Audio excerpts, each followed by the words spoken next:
Good afternoon, ladies and gentlemen. It's a very great pleasure on behalf of KPMG in Qatar to welcome you to the IFRS training session for today. We are very privileged to have a panel of experts to guide us through a very important topic. And thank you too for your time this afternoon to run through something that is very relevant in our market today. So my name is Sudesh Prasad, and I'm a director in KPMG in the Clients and Markets Department. Before I hand over to our experts, I would just like to take you through some housekeeping. Okay, your mics are all on mute, but that should not prevent you from asking any questions. Please use the chat facility to answer your questions. There's a lot of content to go through, but we recognize that you will have a lot of questions. So please ask the questions. We've built in time to address those questions in the session today, and we will get to those questions in those time slots. Okay. If we are unable to get through all of the questions today, then we will definitely respond either by email or a webcast or some other mean. Okay. The second thing I'd like to share with you is, The second thing I'd like to share with you is when the feedback is over, we will be sharing the recording with you. Okay.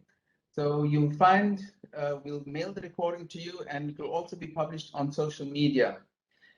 This session is exceptionally important to us as well. As much as we have the right experts to present to us today, we would really appreciate your feedback on how we can improve it, or if there's other things that we've missed or you'd like to know more on or require clarity on. Please, we would really appreciate your feedback at the end of the session. Well, that's it from me. I'm going to hand you over to Mr. Gopal Subramaniam, who is the head of audit at KPMG in Qatar. Gopal, over to you. Good afternoon, everyone. Thank you very much, Sudesh. I'd like to welcome you all to this annual IFRS update course of KPMG Qatar. This is for the second time we are hosting in a virtual mode due to the pandemic situation. For the benefit of those who don't know me, I'm Gopal Subramaniam, head of audit in Qatar. Been a partner in this firm for the last 14 years and been with this firm for the last 28 years. Yes, I am pretty much a furniture of KPMG Qatar, I must confess. We have been hosting this IFRS update course for more than 2 decades in Qatar for the financial professionals. This is an annual course which is there in the calendar for most of you. Nearly 300 participants have registered for this course today, which is again a record of some sorts. As I said, most of you, I've been attending this course year after year. I'm very happy to note that KPMG's IFRS update course is in the annual calendar for most of the financial professionals in the country. We started with Julie Virgo in late 90s, then Philip Longestay from Gap Seminars done this. From 2007 onwards, there is one constant figure who is Yusuf Hassan.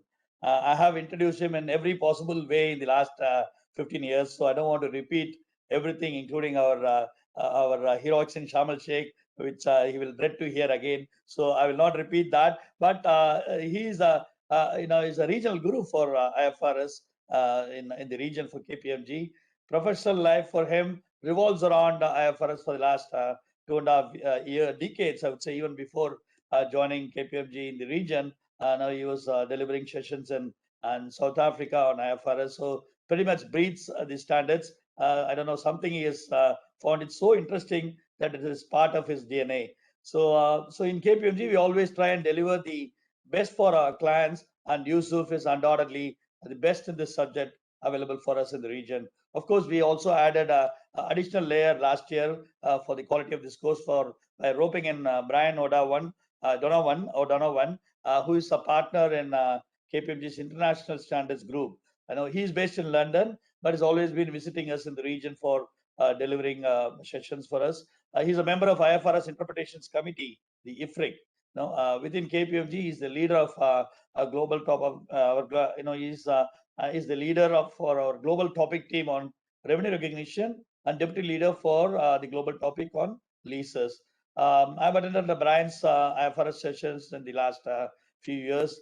Amazing presenter, full of energy. I'm sure in the afternoon, he will make sure that nobody will sleep because of his energy and how he's going to present it. Even a dry subject can be as interesting as it can get. So with Brian's knowledge and deep insight on the subject. So friends, after IFRS 9 and IFRS 15, which kept us all busy up to 2019, I think the pandemic has pressed a pause button even on the standard setters. Nothing has happened in terms of new standards, but there have been some challenges which the pandemic has thrown up, and those are the things which we'll address. Also, as you all know, there is a lot of talk on ESG globally, so there'll be a focus on ESG related standards or the improvements which ISG is bringing. So Yusuf will start addressing the first session will be on climate considerations in the financial statements. Very interesting standard, so that will be the beginning, and then Brian will address IFRS 16, which he has done last year as well. These are leasing concessions. ISG, International Standards Group, has extended the practical expedient consideration up to June 2022. So I think that's something which is very interesting. We will deal with that topic. Then Yusuf will again come back and deal with current versus non-current classifications, definition of an accounting estimate. That's an interesting spin. I know, as you know, there's been a new standard on ISA as well, or the revised on accounting estimates. Then deferred taxes on assets and liabilities on a single transaction, sale or contribution of assets between investor and associate. All these things Yusuf will dwell with that, and then Brian will come back again and talk on onerous contracts under IFRS 17, which is the insurance standards. Then configuration of customization costs in cloud computing. As you know, cloud is getting more and more active nowadays for as far as hosting solutions. So he will address that customization costs on cloud, and cash received EFTS settlement, and then finally cost necessary to sell inventories. I know inventory is a very old standard, but still there are some elements which we all need to know. So this is going to be the agenda broadly. It's a jam-packed schedule which we have capsuled in 3 hours program. So I don't want to take more of your time. There'll be a question and answer session at the end of the presentations, which my colleague Yusuf will monitor all the questions in the chat box, and he will relate to the concerned presenters so that you get the right answers. In case we run out of time to answer, we'll make sure that we'll reach out to you with all the answers of question and answer session. With that note, I would like to hand over to Yusuf. We'll start with the climate considerations in the financial statements and the effect on the financial statements. Over to you, Yusuf. Thank you very much. Enjoy the afternoon session. Thank you very much, Gopal. Thank you for that flattering introduction. I think we actually privileged to have Brian O'Donovan here. He sits on the Ifrs, and I think in some cases you can blame him for some of the changes now. But I think thank you for that introduction. No pressure. I think the way I start my sessions usually is I start off by giving you a little bit of a context before I jump into the climate topic, but I'd like to just give you a sense of what was happening in the market in the last year or two and how things have changed. I mean, I'm based in the UAE. I haven't been able to travel to many of the Middle Eastern countries, which I usually do to provide the IFRS updates. But I'll tell you one sense.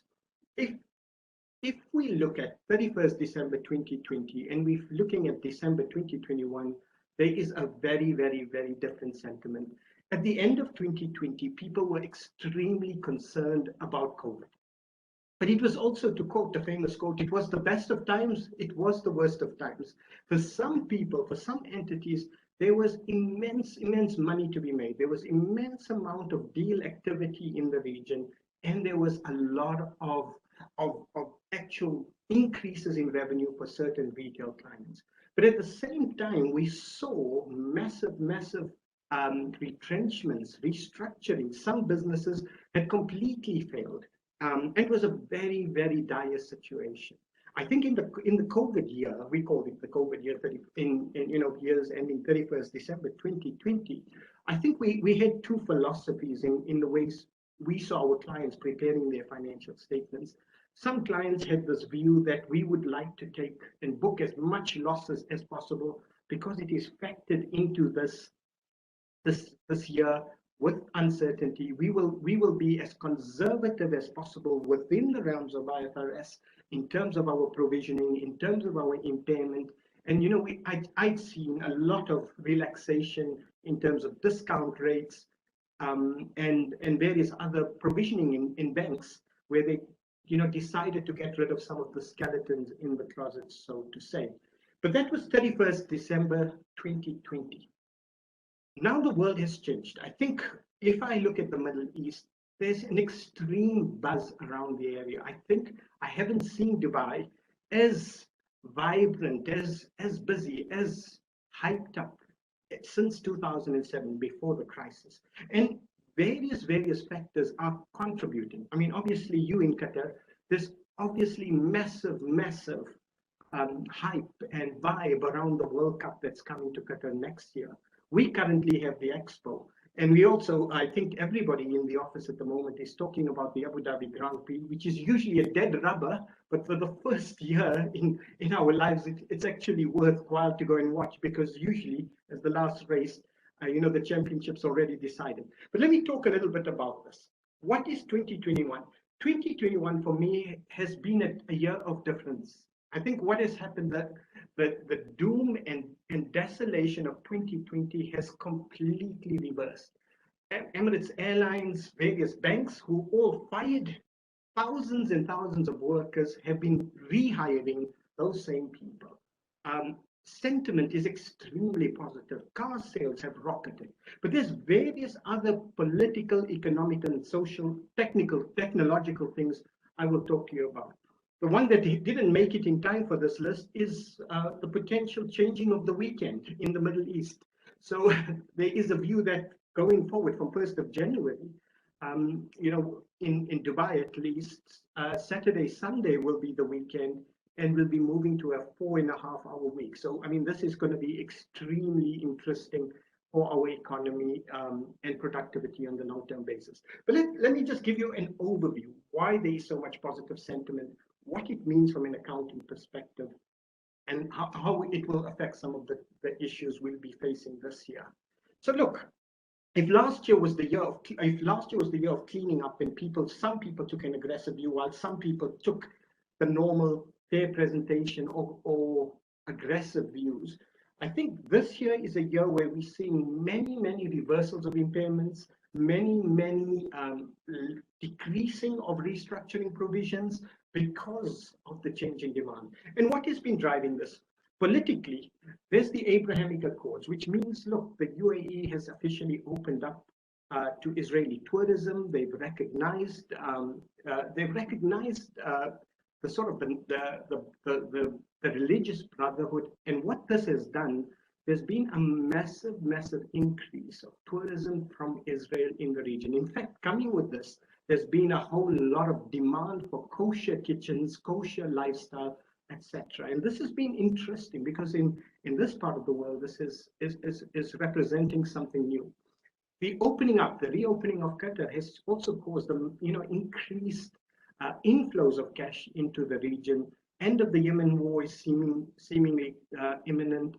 And what then happens is these countries that were involved in the war can redirect their funds to other economic initiatives. And as you know, in our part of the world, government infrastructure initiatives tend to drive the economy extensively.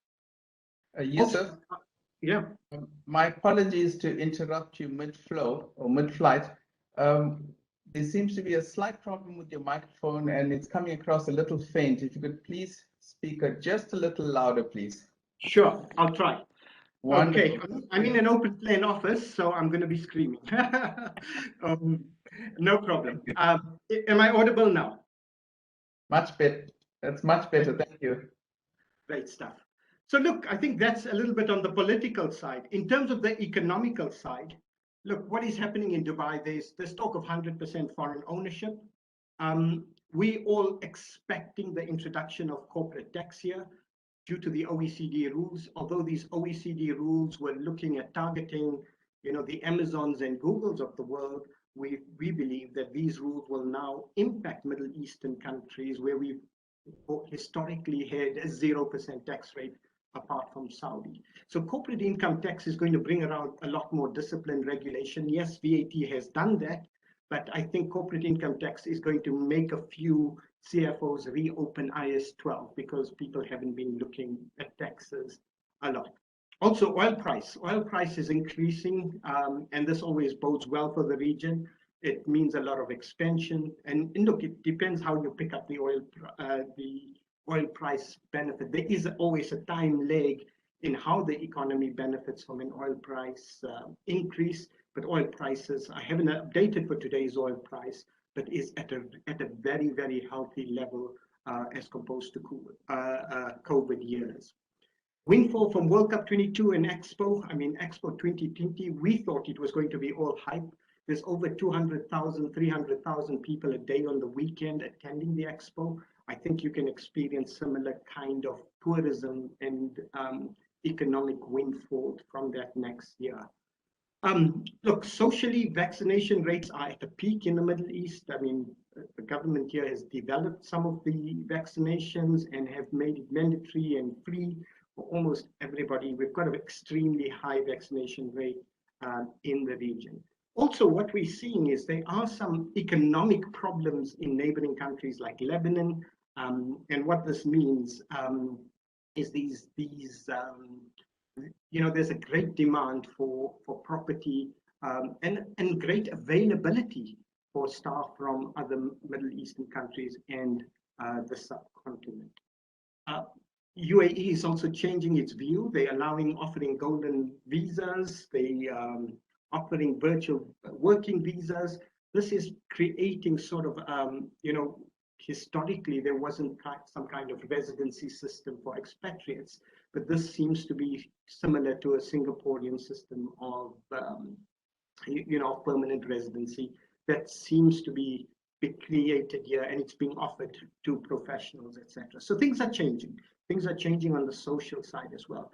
Technologically, look, there's a lot of talk of green ESG, hydrocarbons, etc. Also, the market's becoming a center for fintech. We're seeing a lot of cryptocurrencies people want to launch, and the countries here are trying to be the host for all these cryptocurrencies and NFTs in the market. But in terms of accounting, look, as I said, what this bodes from an accounting perspective apart is, look, there are going to be reversals and impairments. There are adjustments and changes to cash flows that we've made. But what Gopal said at the start, in terms of new accounting standards, the only entities that are really, really getting up for significant accounting change are insurance companies. IFRS 17 is taking full impact next year. And in the insurance industry, this is an absolute game changer. We're going to be moving away from accounting for insurance income based on premiums, and we're going to be recognizing revenue on a very, very different basis.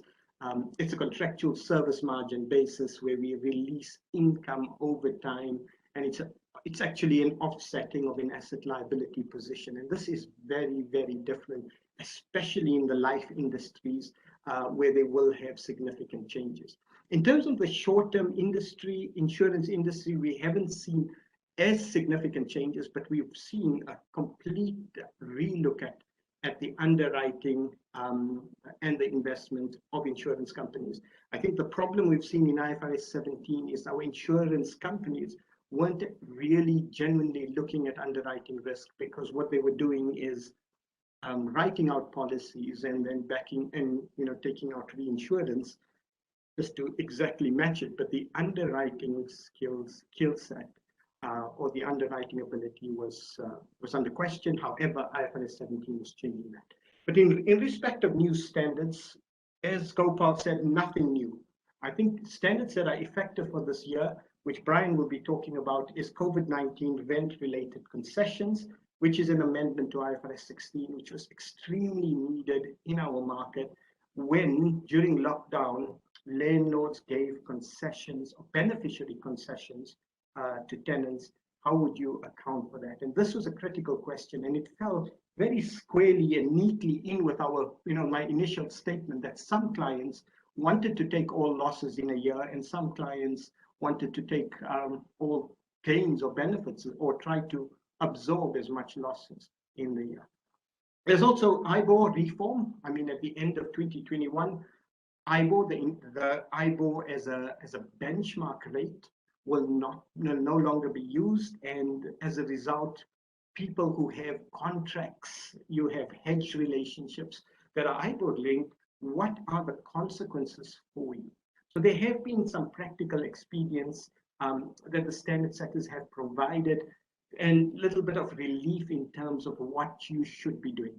Look, when your basis or your pricing basis, which is so significant, like LIBOR does change, a lot of your loans, your swaps, and some of your hedging relationships will all be impacted. So I think the question is, how do you account for those modifications of those financial liabilities?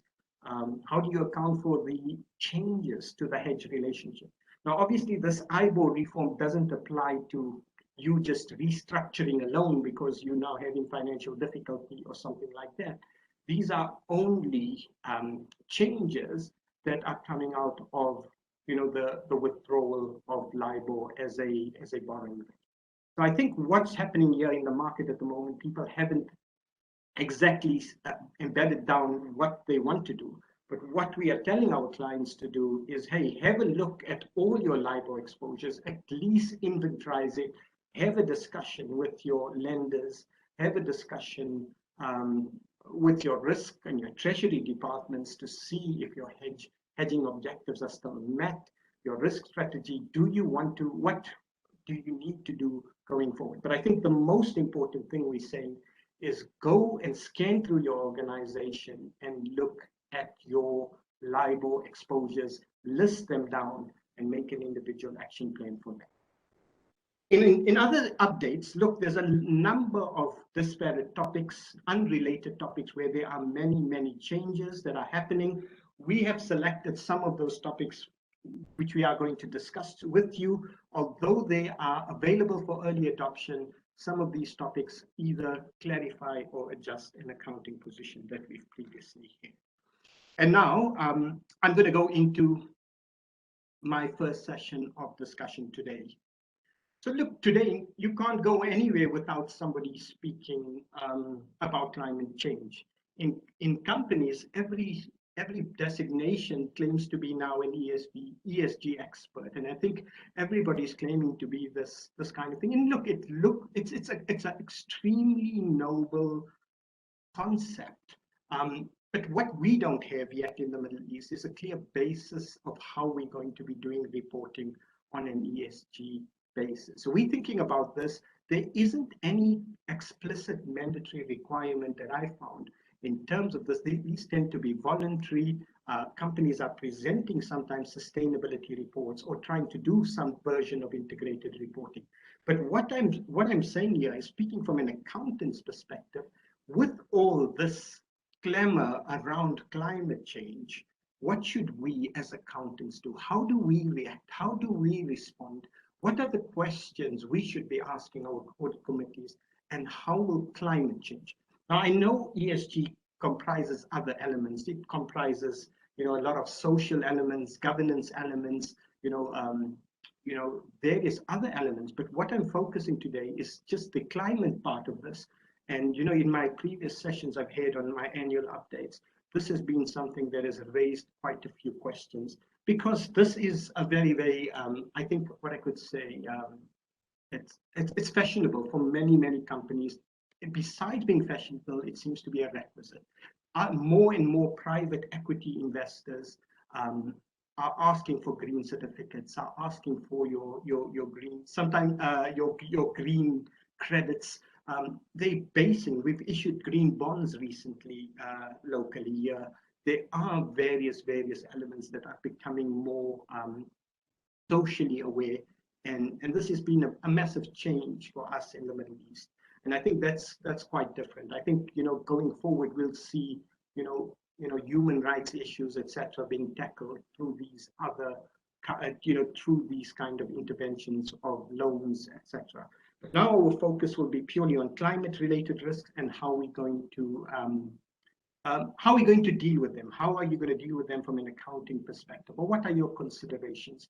So look, you are going to face climate-related risks and opportunities, and a lot of companies are looking at this. They're including the questions of climate now in all their strategic decisions.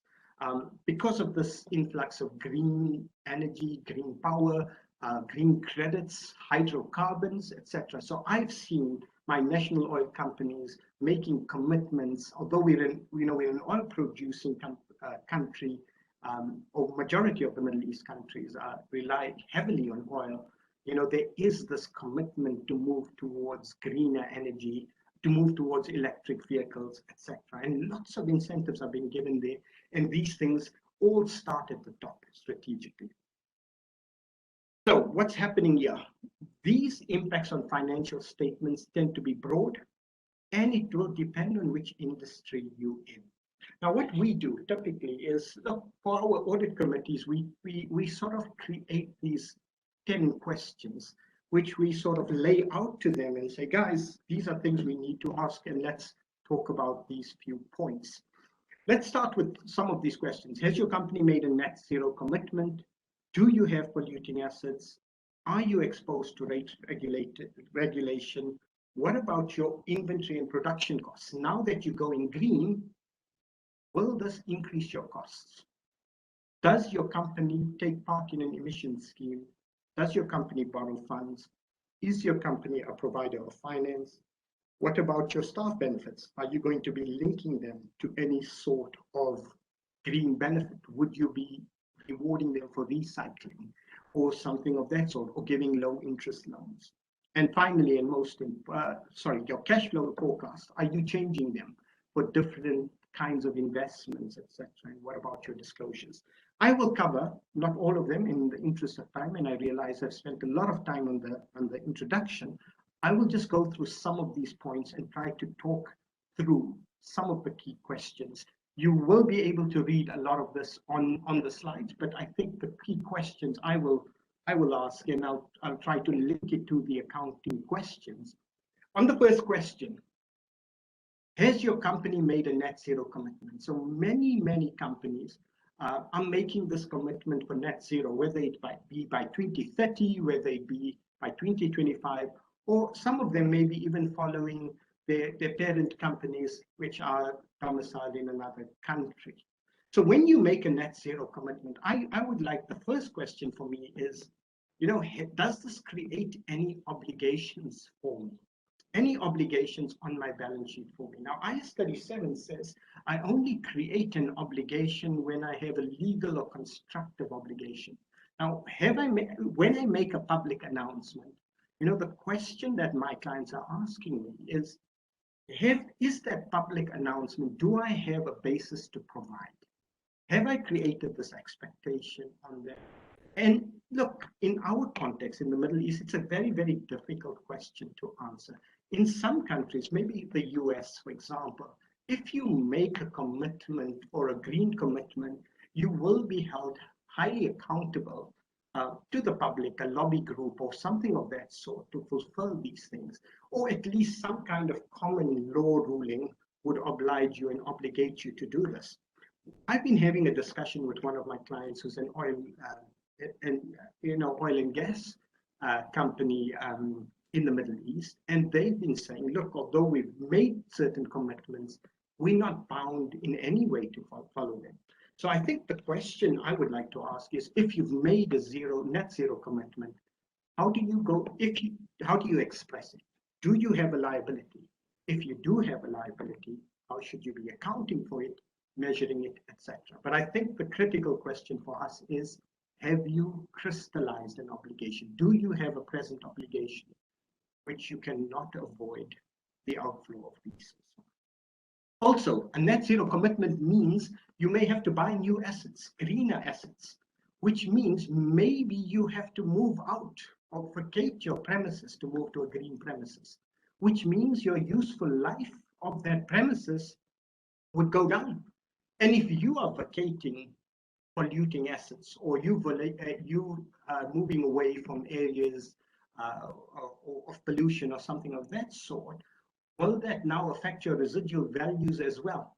Do you need to write down your assets if you're moving to a net zero commitment? If you're let's say you're in a logistics business and you're now going to replace all your vehicles with electronic vehicles, that now may lead to an impairment loss on your current vehicles, especially if the entire market is moving towards electronic vehicles.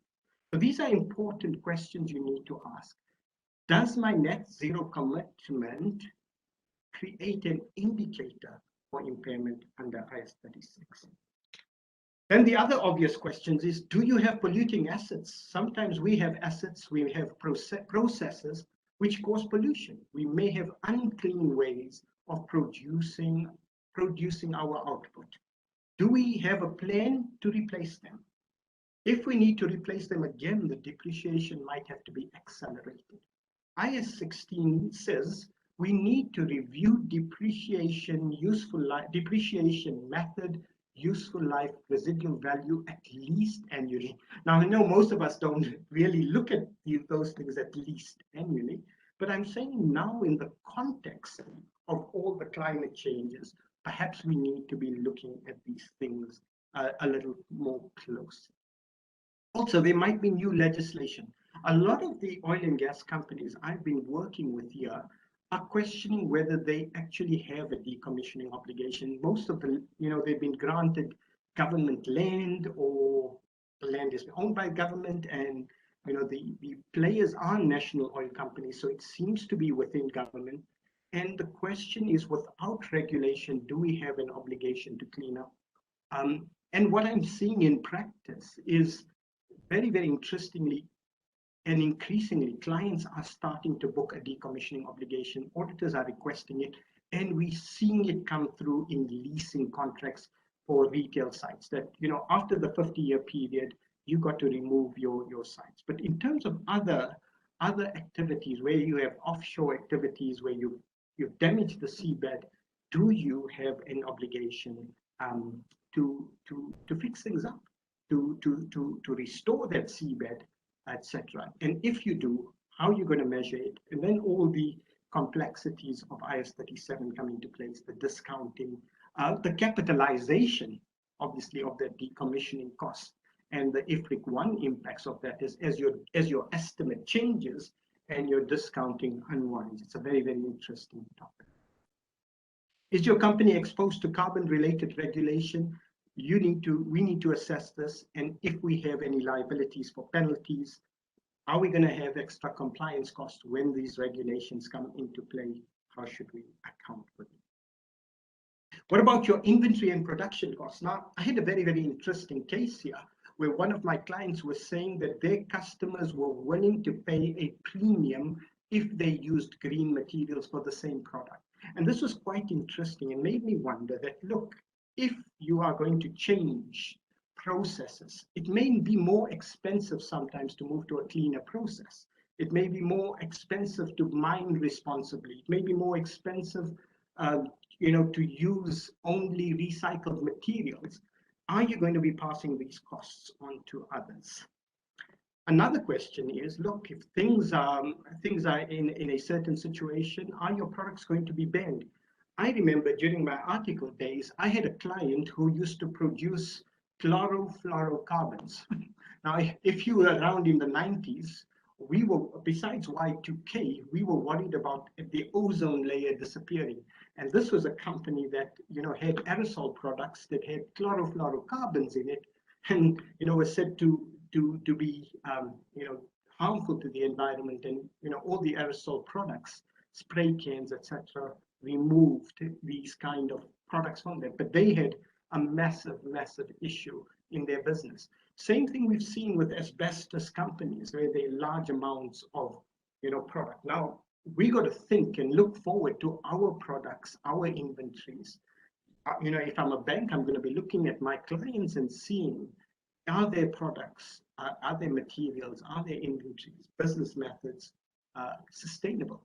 I mean, I've had a client who was a plastic bag manufacturer where you go to the supermarkets, and if people are moving to recyclable plastic, recyclable bags, brown paper bags, or you bring in your own bags, will that affect their business or change the way they do things? Another little interesting thing is, we've always had this question about, recycling. Now, in the old days, we used to get our little milk delivered outside our house in a little bottle, and we had to leave the empty bottles outside. Now, until I was an accountant, I never really worried about how those bottles would be accounted for. What happens? This is the same case with Coca-Cola in some countries, where you buy the drink, but if you return the bottle or the wrapper or the container, you get some money back. It's an incentive to give it back. And what the company does is cleans these bottles and then recycles them and gives them back to you.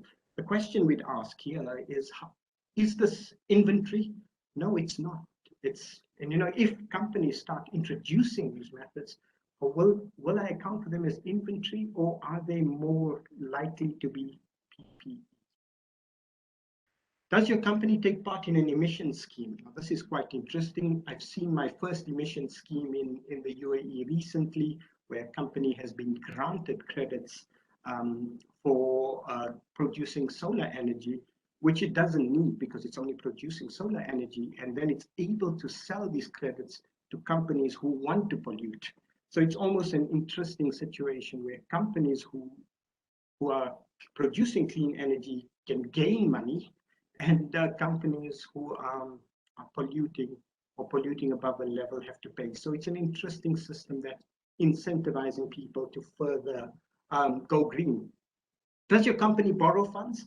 We see that there may be situations where there's green loans, green bonds, and sometimes we may even see green covenants. And we'll talk about covenants later, but quite an interesting issue that arises from this. Is your company a provider of finance? Now, I've got a lot of friends who are doing private equity, and they're saying one of their requirements of these investments is that the investments that they are making on behalf of others, the investors want a green element or a green KPI always. If you are a provider of finance, will you be giving some kind of discount or some kind of benefit in your pricing to somebody who's green? Now, I know that this may be, above the credit risk definition, but the question is, are you going to be reflecting climate-related risks in your pricing? Are you going to be giving premiums, incentives, etc., for green loans, etc.? And if they are sponsored and backed by government for you to provide loans for green investment, that becomes a quite complicated accounting. Is how do you account for that soft loan, etc.? Because all loans traditionally have issued at fair value. Staff benefits. Are you going to be giving staff benefits? Are you going to be linking these staff benefits to various items of their cash flow forecasts may change, disclosures may change as well. And look, your disclosures, the most important thing I'm seeing about disclosures, apart from the guidance that exists in IFRS, I'm saying is if you are including a climate section at the start of your financial statements, be very wary that they are in sync with the rest of your annual report. All right, that ends my section. I will now hand over to Brian. If you have any questions, please do put them in the chat. There will be a Q&A session that will be after Brian's session, where I will take any questions you may have on the section. But all in all, what I'm saying, I have rushed through the last 2-3 slides, but the point is, I'm expecting there to be an increased climate focus in the Middle East. You should be considering this. There is a lot of international pressure, various agreements, green agreements going around, and this could change the way you're doing business. Don't forget the accounting consequences there. Thank you very much. I'm now going to hand over to Brian, who's going to take you through rent concessions. Thank you very much, Yusuf, and hello, everyone. I'm Yusuf. I thought that was a really, really great session. I'd just like to say where I sit in London, I look at what's happening in the UK market, I look at Europe, I look at North America.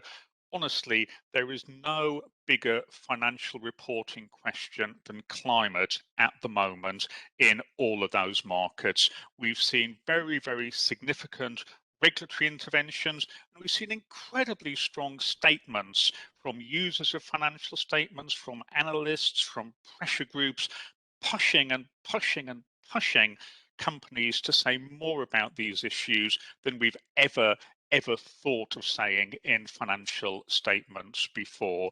And I know different parts of the world are moving at different speeds towards comprehensive climate disclosures, but let me tell you, it is the #1 topic where I sit at the moment. And Yusuf, I thought that was a really great introduction to that. So thank you for that.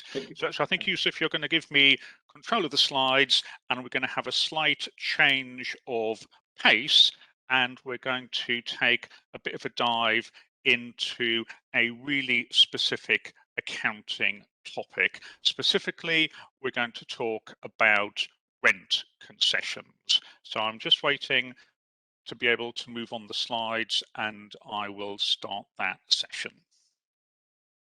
Okay, I'm just to do that. It's control's yours, Brian. Okay, that's great.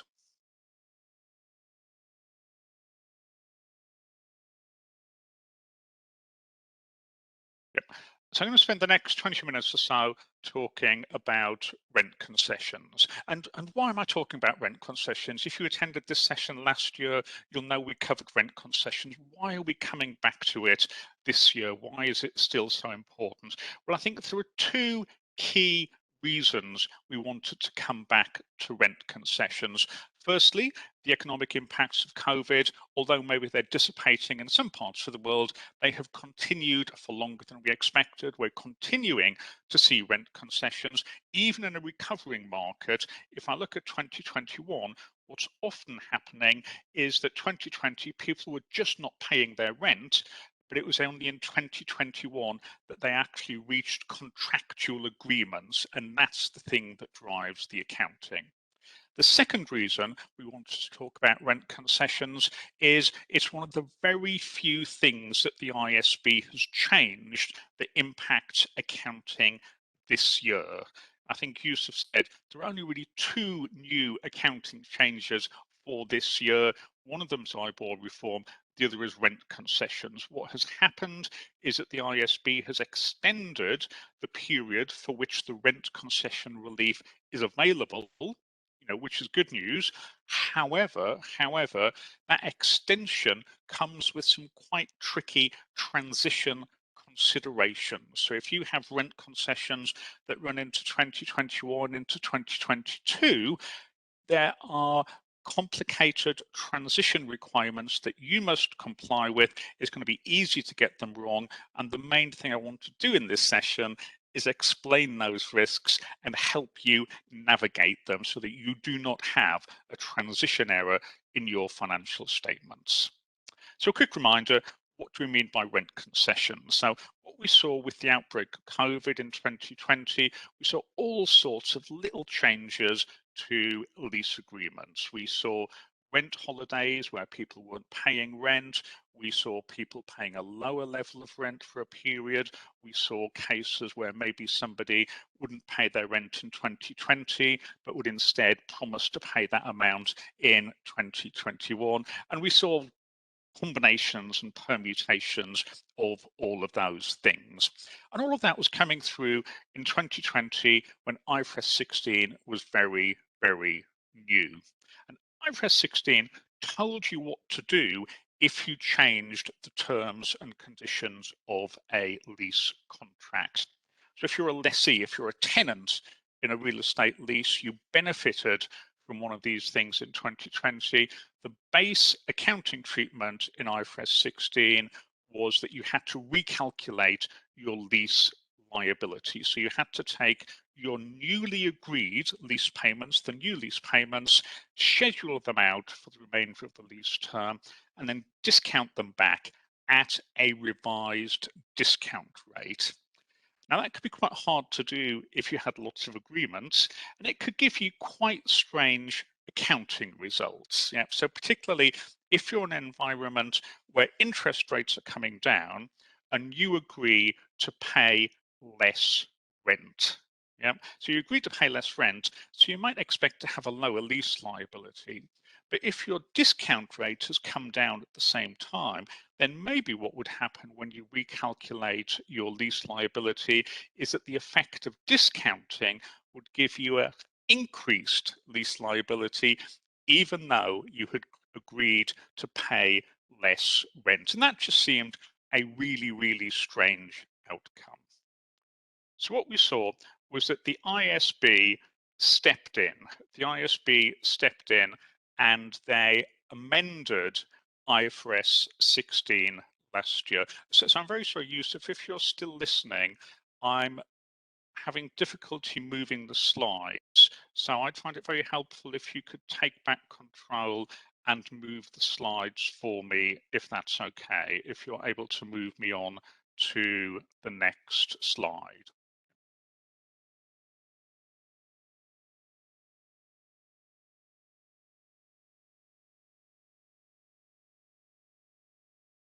Thank you very much, Yusuf, and apologies everyone, but I think we are in control and we are good to go. So what happened last year was that the ISB amended IFRS 16. They introduced practical relief, which meant that if you had a rent concession that was very short term, you agreed to pay less rent, then your accounting would be that you would have a gain immediately. Basically, you would debit your lease liability, you would credit the P&L with the amount of the rent reduction.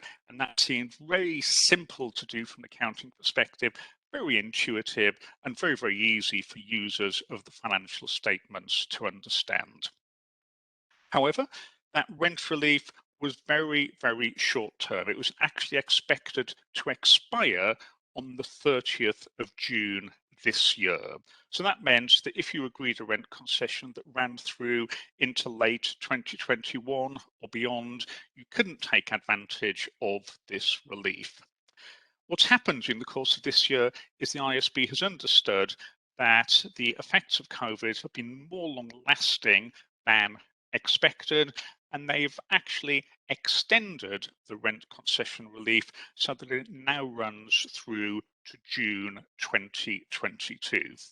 Now, on the face of it, that's really good news. It means the simplified accounting is available for longer.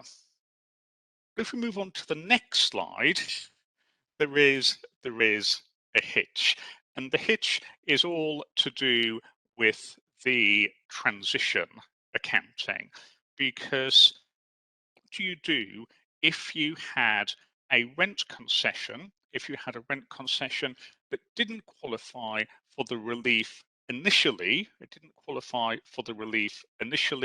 but it does qualify for the relief now? Well, that's the issue that I'm going to talk about, because the new version of the relief must be applied fully retrospectively. And that could mean that you will have an adjustment to opening equity at the beginning of 2021.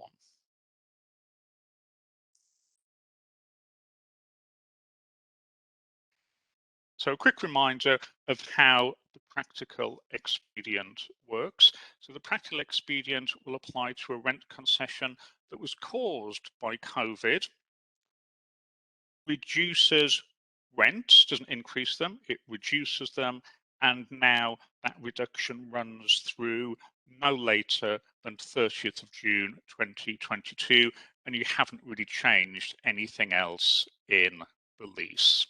Now, all sorts of rent concessions are going to qualify for this. Scenario A, you simply are not going to pay any rent. Well, that qualifies. Scenario B, you pay less rent this year, more rent next year, but it all evens out. You know, all of that's fine. All of that's fine.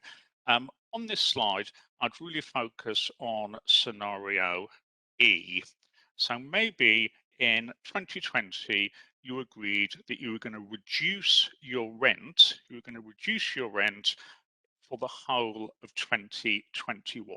So you originally agreed a rent concession that ran beyond June 2021. So scenario E, when you did your financial statements last year, scenario E would have not qualified for the rent concession relief. You would have had to have done lease modification accounting and changed your discount rate. And the key thing I'm going to talk about today is what do you do with that rent concession in your 2021 financial statements. So I have a timeline on the screen at the moment. And I'm going to talk through a couple of these transition scenarios. And I want you to think about whether any of them apply to you and what the impact on your accounting would be. So in this scenario, scenario A, I'm illustrating two rent concessions.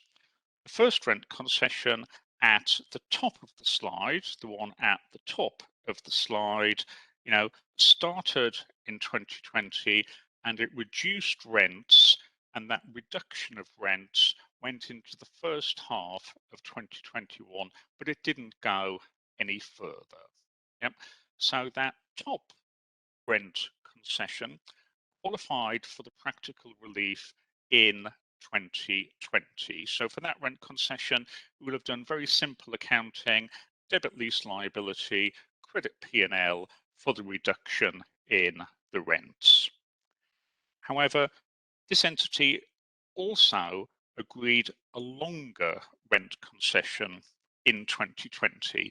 Now this one, it reduces rents from 2020 through the whole of 2021 and into the first half of June 2022.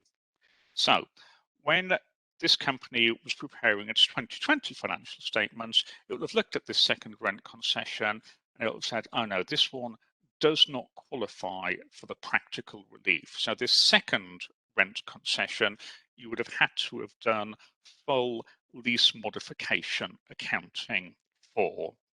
So that means for this second rent concession, for the very long blue arrow, what you would have had to have done was scheduled out the lease payments, apply a revised discount rate, and do lease modification accounting. So that would have been adjusting the lease liability, possibly seeing the lease liability increase due to the discounting effects, and the other side of the entry wouldn't have gone to profit or loss. It would have been an adjustment to the right of use asset. Yep. So in this scenario, one rent concession, the top one, qualifies for the relief, debit liability, credit P&L, no change to the discount rate. The second one, you had to do modification accounting, so change the discount rate, no entry in P&L, adjust the right of use asset. And the question is, if you're in this scenario where you had some rent concessions to which you applied the relief and some rent concessions which didn't qualify, what do you do when you prepare your 2021 financial statements? Well, it's tricky because you have to apply consistent accounting to similar rent concessions. This second rent concession didn't qualify for the practical relief last year, but it does qualify this year. Yeah. So when you do your 2021 financial statements, you have two similar rent concessions, both of which now qualify for the relief. So if last year you elected to apply the relief, this year you have to apply the relief to both of those rent concessions. And that means for the second one, you can't just roll forward your new lease amortization schedule, on the 1st of January 2021, you're actually going to have to unwind the lease modification accounting you did in 2020. You're going to have to strip out the discounting change you made last time, revert to the original discount rate. You're also going to have to back out the adjustment that you made to the right of use asset in 2020 and instead have a net adjustment to opening retained equity. Yeah, and this is my key message for you on rent concessions. This is the key message of this part of the session. Now, you look at the extension of the relief, you think, hey, that's really good news. However, if you have a mix of rent concessions, some of which used to qualify for the relief, some of which no longer qualify for the relief, then you are going to have to revisit your previous accounting. You're going to have to reverse your previous lease modification accounting, go back to your old discount rate, adjust your brought forward assets, and have an entry in equity at the 1st of January 2020. Yeah. So when there's good news, there's always bad news. The good news is that the rent concession relief has been extended. The bad news is this very, very tricky transition issue. So at the end of this session, when you go back to your officers, I think you need to go back to your rent concession accounting and see whether you are caught in this scenario. Do you, in your 2021 financial statements, need to recalculate your lease balances and have an adjustment to opening equity? Now, I have a few more slides, which I don't think I want to present because they just repeat that core point. So, Yusuf, I'm going to hand back to you in a minute. My key message is rent concession accounting is different this year. The practical relief has been extended, but transition is tricky, and you could well have an adjustment to opening equity that maybe you haven't thought about up to now. So, Yusuf, that's my key message, and I think we were going to go to questions next. Thank you, Brian, and thank you, Yusuf. Very insightful sessions, really very helpful. So, audience, we are going to now start the Q&A session. I would like to request you to post your questions so that our speakers can answer them. Currently, I'm not seeing any question, but I would like to ask one question to Yusuf Hassan, please. Yusuf, we are hearing a lot now that ISSB, which is being formed to draft a standard on the disclosures of sustainability. We are also hearing that a exposure draft will be out by June 2022, and most probably by December 2022, it will be effective. How do you see this standard? Like, this standard would be more applicable to the listed entities, or it may be applicable to the private companies? Any overview that you may want to share with us, please? Yes, but I prefer to defer that question to Brian. Brian, you're closer to Cannon Sure. Street than I am. No, I'm very happy to answer this question. For me, one of the biggest things that's happened in the standard setting world over the course of the last 12 months was the announcement in the middle of the COP26 conference that the Ifrs Foundation, the body that controls the ISB, was going to introduce a wholly new standard setting board, being the International Sustainability Standards Board. So at the moment we have the ISB, it sets IFRSs, and that's what we talk about most of the time. Going forward, we're also going to have the ISSB, which is going to set sustainability reporting and disclosure standards. So that announcement, as I say, it came in the middle of COP26 in October. The board is going to be based in Frankfurt, in Montreal, in Tokyo, and we're just waiting for the announcement of who the chair and who the members of the board would be. The intention, however, is that this board will really hit the ground. It will really hit the ground running. There are lots of predecessor organisations like the Sustainability Accounting Standards Board, like the Integrated Reporting Council. A lot of those bodies are going to get kind of folded into or going to otherwise contribute to the work of the ISSB. And really interestingly, they're so keen to push ahead that behind the scenes there'd already been a lot of work by these predecessor bodies before the announcement happened. And on the very day that the ISSB was formally announced in October, it actually published working drafts of 2 new sustainability standards, one of them on climate, picking up on all of the kinds of issues that Yusuf's been talking about, and the other one is a general disclosure standard, a kind of sustainability version of IAS 1, if you like. They are both of those things. They're on the IFRS Foundation website if you want to take a look, and we expect that they will become formal exposure drafts certainly by June next year, maybe even in the first quarter of 2022.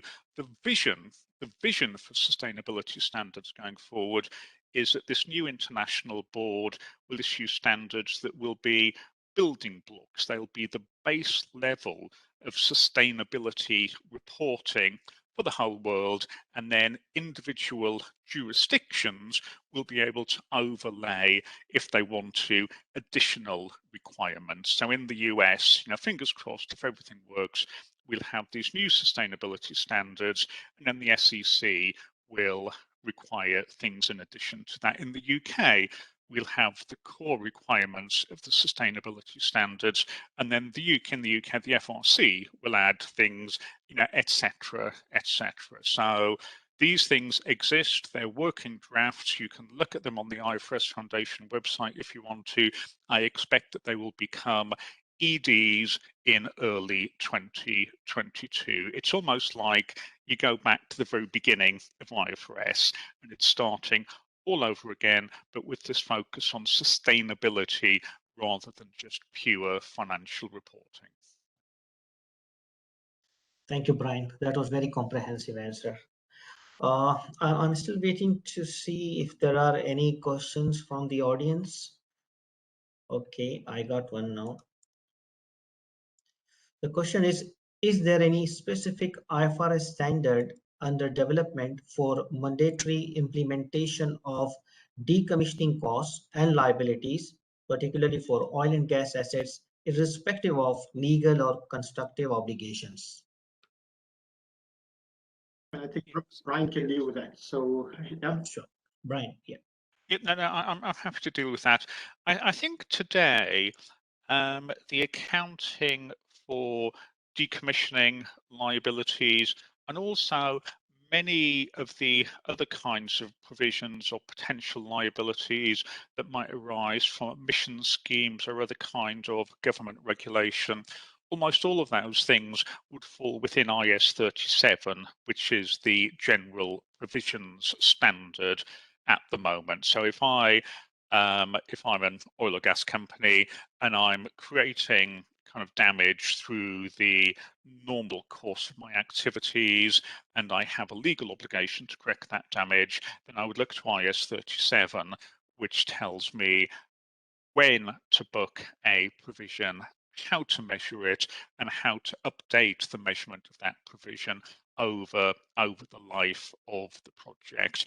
If a new emissions trading scheme is introduced, then certainly on the liability side, I'm probably going to be looking at IS 37 to understand what my liability accounting is going to be. If I stand back, I think, well, IS 37 is kind of quite a general standard. Personally, I think IS 37 deals quite well with decommissioning liabilities. I feel that I know what to do most of the time with the decommissioning liability. I do think that the variety and complexity of emission schemes means that maybe we need a little bit more guidance, maybe from the IFRIC, maybe from the ISB, about some of the additional recognition and measurement questions that arise with emission schemes. Maybe just to add on to Brian's question, I think from our perspective, where we failing to pick up this is there a legal obligation? A lot of our oil and gas companies are government owned, and and probably at a different level of maturity.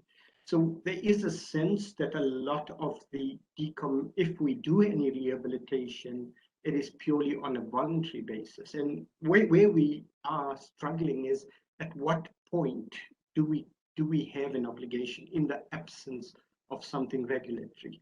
We also struggle with applying the concept of a constructive obligation, because I think although we may have an established pattern of practice, the part about the valid expectation on the users of it being fulfilled and the enforcement of that obligation is always in question. So, for that perspective, we're looking at the crystallization. But maybe to answer that question, I think if there's regulation, if there is a statement by the oil and gas companies, I know the national oil companies don't tend to make these statements, or their financial statements may not always be publicly available. I think the issue is, if they, in the absence of legal, and I'm looking at this from a Middle Eastern perspective, with regards to some provinces in the UAE, there is a very, very clear decommissioning obligation that comes down from the provincial law. And, on those, we definitely book some kind of obligation. But for national oil companies, if there's nothing legal, you have to see whether a constructive obligation. Brian, any thoughts on that? No, it is very interesting, and it's very helpful, Yusuf, to understand the local situation a bit more. I guess if you are uncertain whether you have an obligation, then the general requirement in IS 37, which I think is still a relevant standard, if you're uncertain whether you have an obligation, then you assume you do have an obligation if it's more likely than not that you do have an obligation. And I think for me, if I'm ever uncertain whether I have a legal obligation, that's the test that I would apply.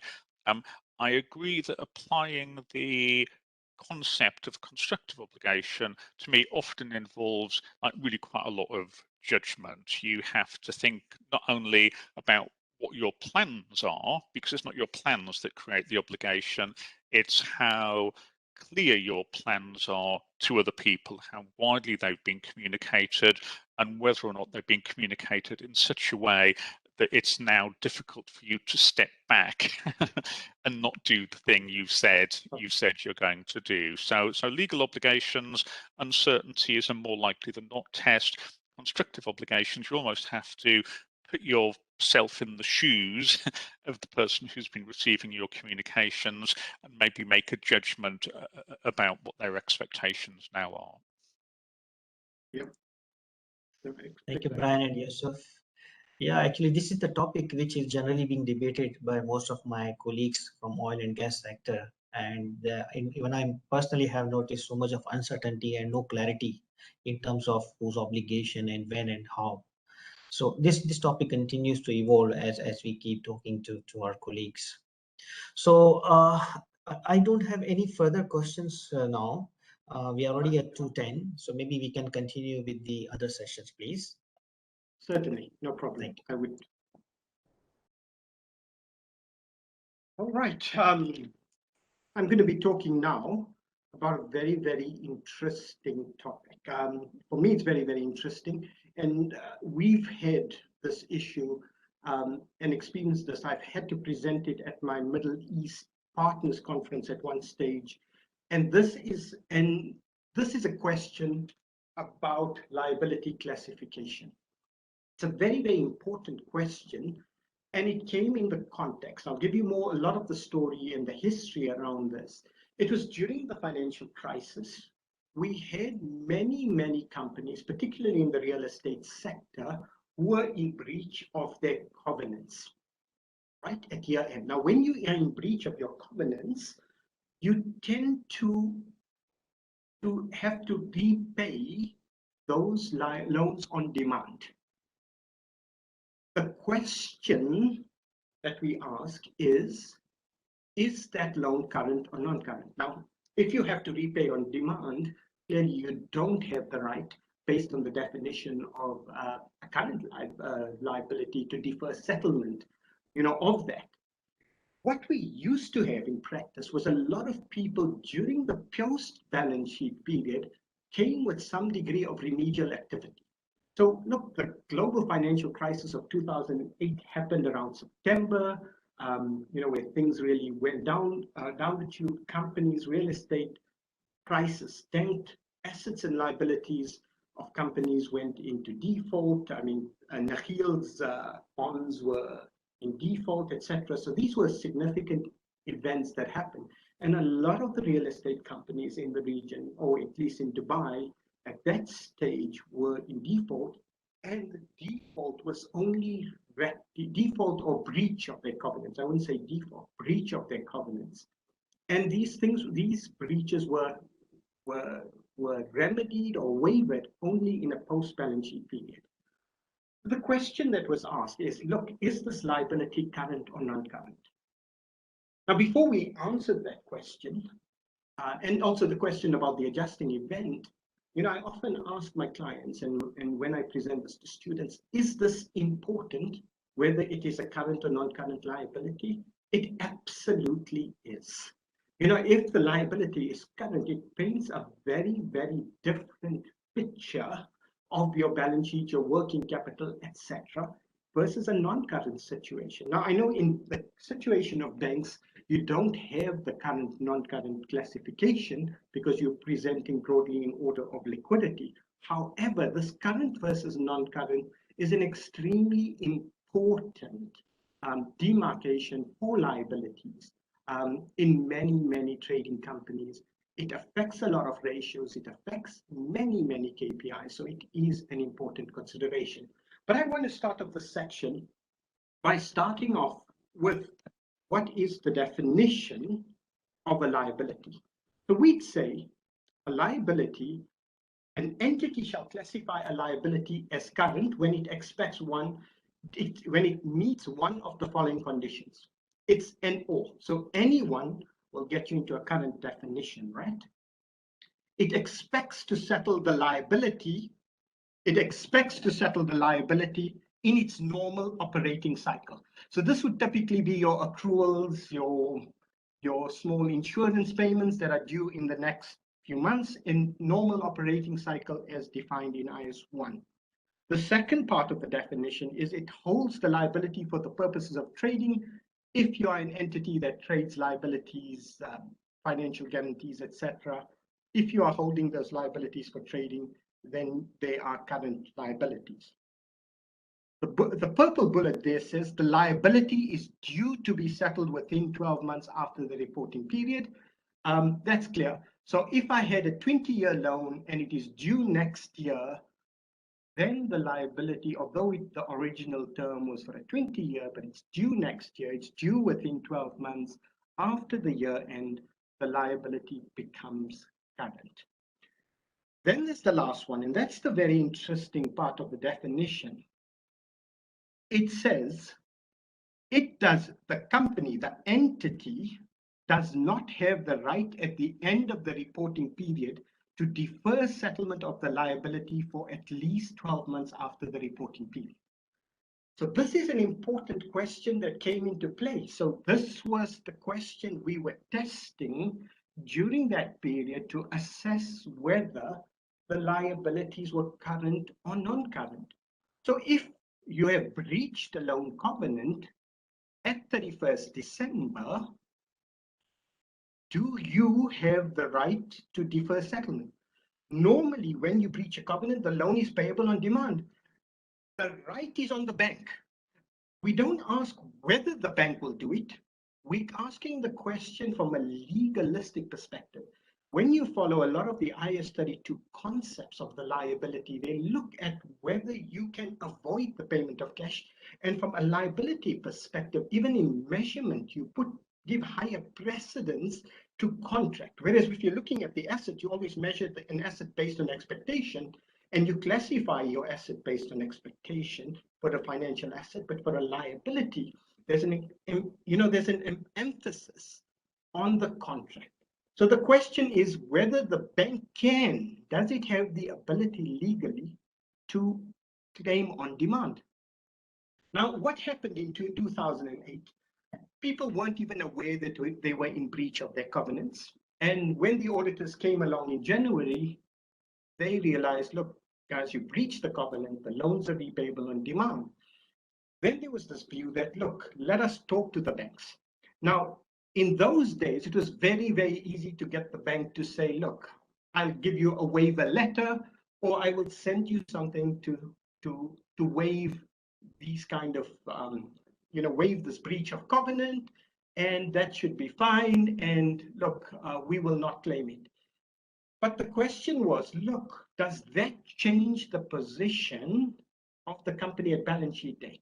See, the statement of financial performance looks at a specific point in time. It takes a photograph of your business, the assets and liabilities at that point in time. Now, can I argue that this waiver that happens after balance sheet date actually reverses the position and reverses the breach? The answer we gave that time was no, it clearly doesn't. It clearly does not do that. Even that event after balance sheet date is a non-adjusting event. However, at balance sheet date, this would be a current liability. And this would, a lot of clients would complain to us and say, look at how this turns my balance sheet or makes my balance sheet meaningless, or causes so many other issues and other breaches of covenants then come into play when these elements of current working capital become changed. So this is very, very interesting situation. And how do you apply this in practice? Now, the standard setter has just recently issued an exposure draft, but before this exposure draft, there was another amendment, and I'm going to discuss this amendment with you through maybe an example. But this, I would say, was a massive, massive issue. I'll tell you some of the ways that clients tried to work around this. In that stage, we told our audit teams, audit clients, we told them to do the test at least in December before the year end. And if they were in breach, we told them to obtain the waiver before year end. That was the easiest way to handle this situation. Some people came to us and said, look, what if we test the covenants not on 31st December, let's test the covenant on the 2nd of January, then there is no possibility of me being in breach. And these were some of the thoughts that people had.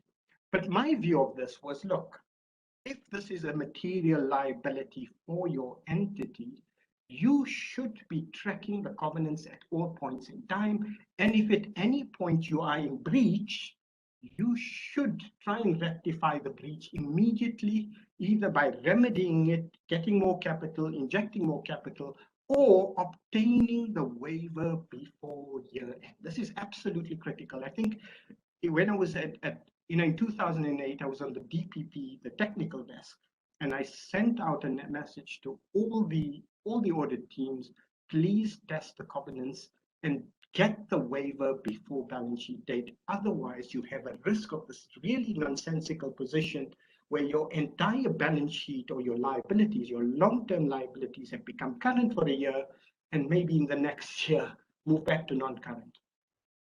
There's another big change. Look, now banks are very, very reluctant, and I'm giving you just more of an anecdotal experience here. Banks are extremely reluctant to enter waiver letters these days. Why? Because in the old days, it was an IAS 39 scenario, and in an IAS 39 world, they only had to book losses when a loss was incurred.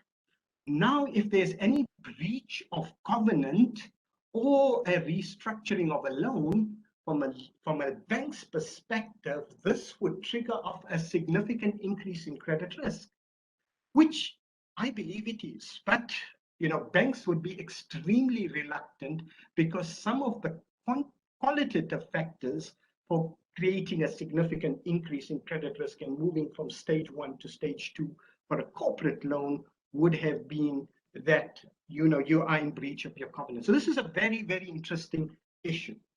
The standard setter clarifies the position, and we relook at the definition, and there are some amendments which were in play.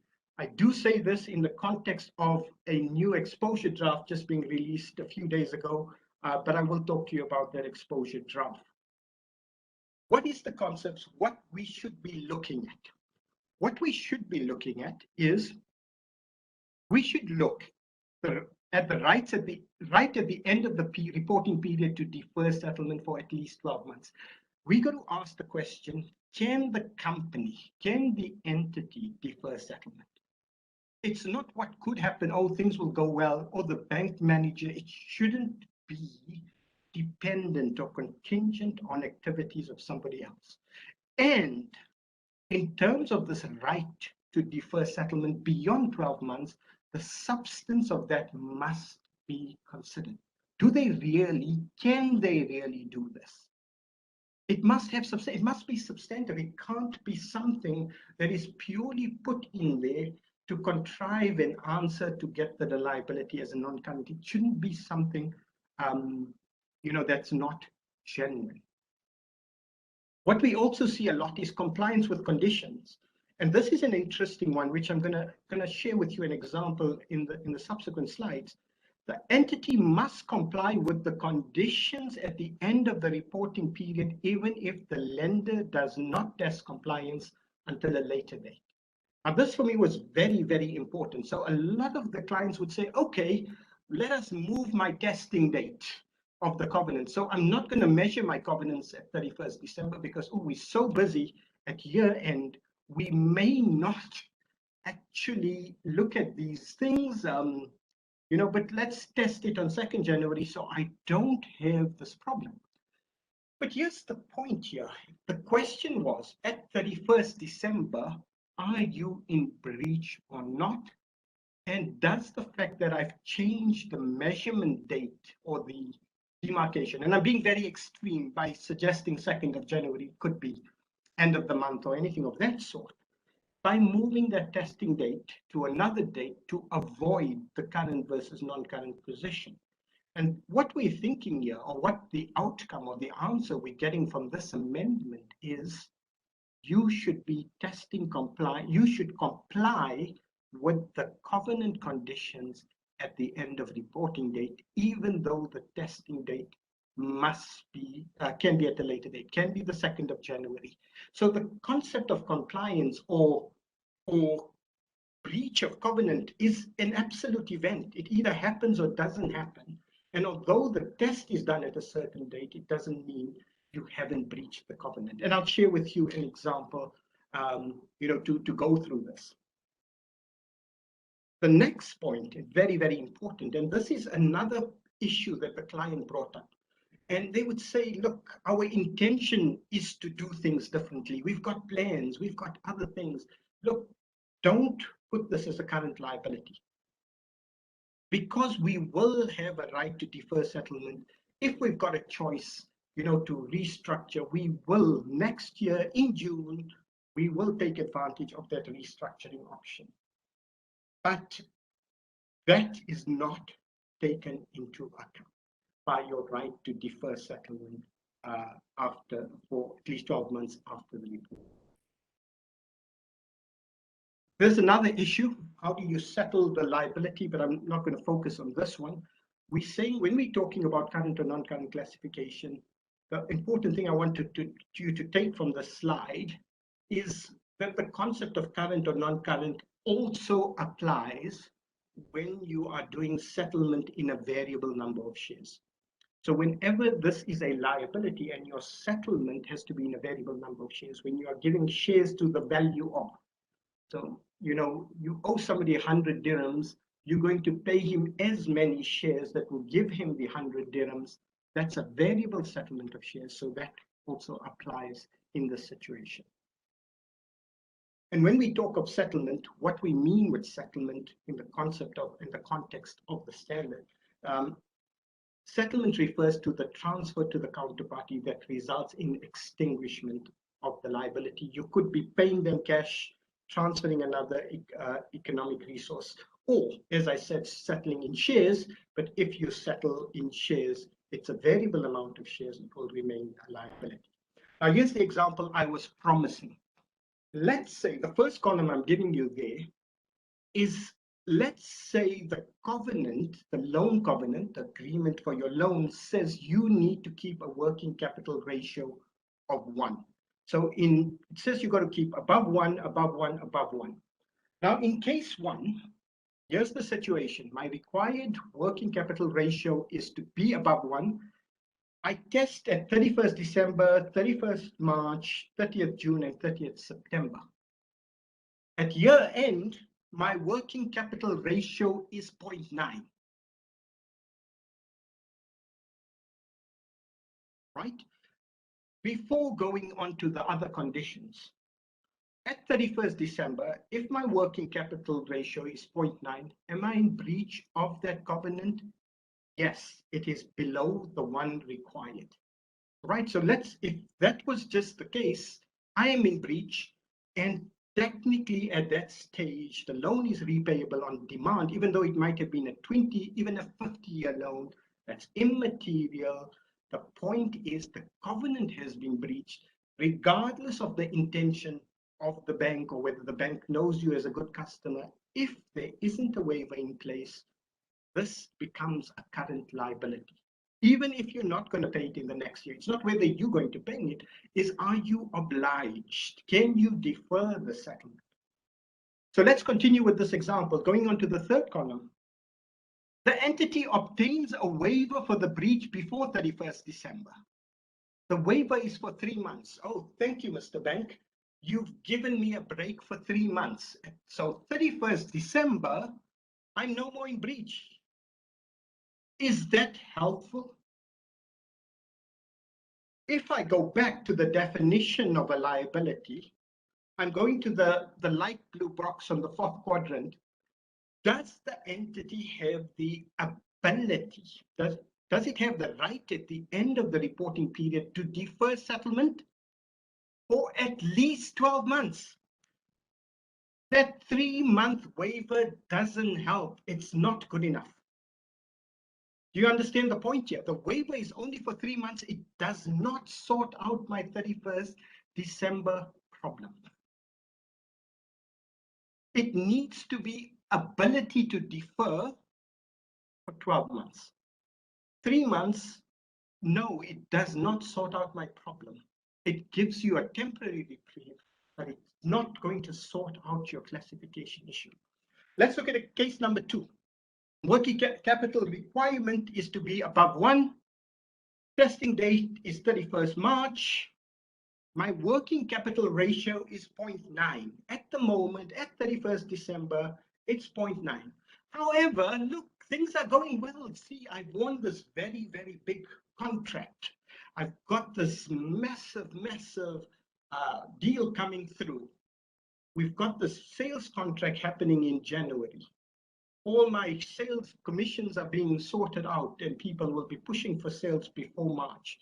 My working capital will definitely improve next year. What is my position at 31st December? The question is not what you expect. Unfortunately, neither is it your intention. Nothing of that sort. Even if you have an intent to renegotiate or restructure in the next year, the reality is at that point in time, going to that 4th quadrant, you do not have the right to defer settlement for 12 months. Let's look at case study 3. Your working capital ratio must be above 1 or above 1.1. Your testing date is 31st December. Your ratio at your working capital ratio is 0.9, but you expect the ratio to be 1.1 at 30th June. Or the second scenario, your testing date is 30th June and each 30th June thereafter, and your working capital ratio is 1.05. In both these instances, you're below the required working capital ratios, but your expectation is to be in a higher ratio. Can I now decide at year end? Remember, I'm taking a photograph of the situation with that very, very important legal question. Can I defer settlement for at least 12 months at 31st December? And I'm asking that question. I'm going to answer the question because it's not a polling question. And I'm unfortunately not in front of you. We could discuss and debate these things.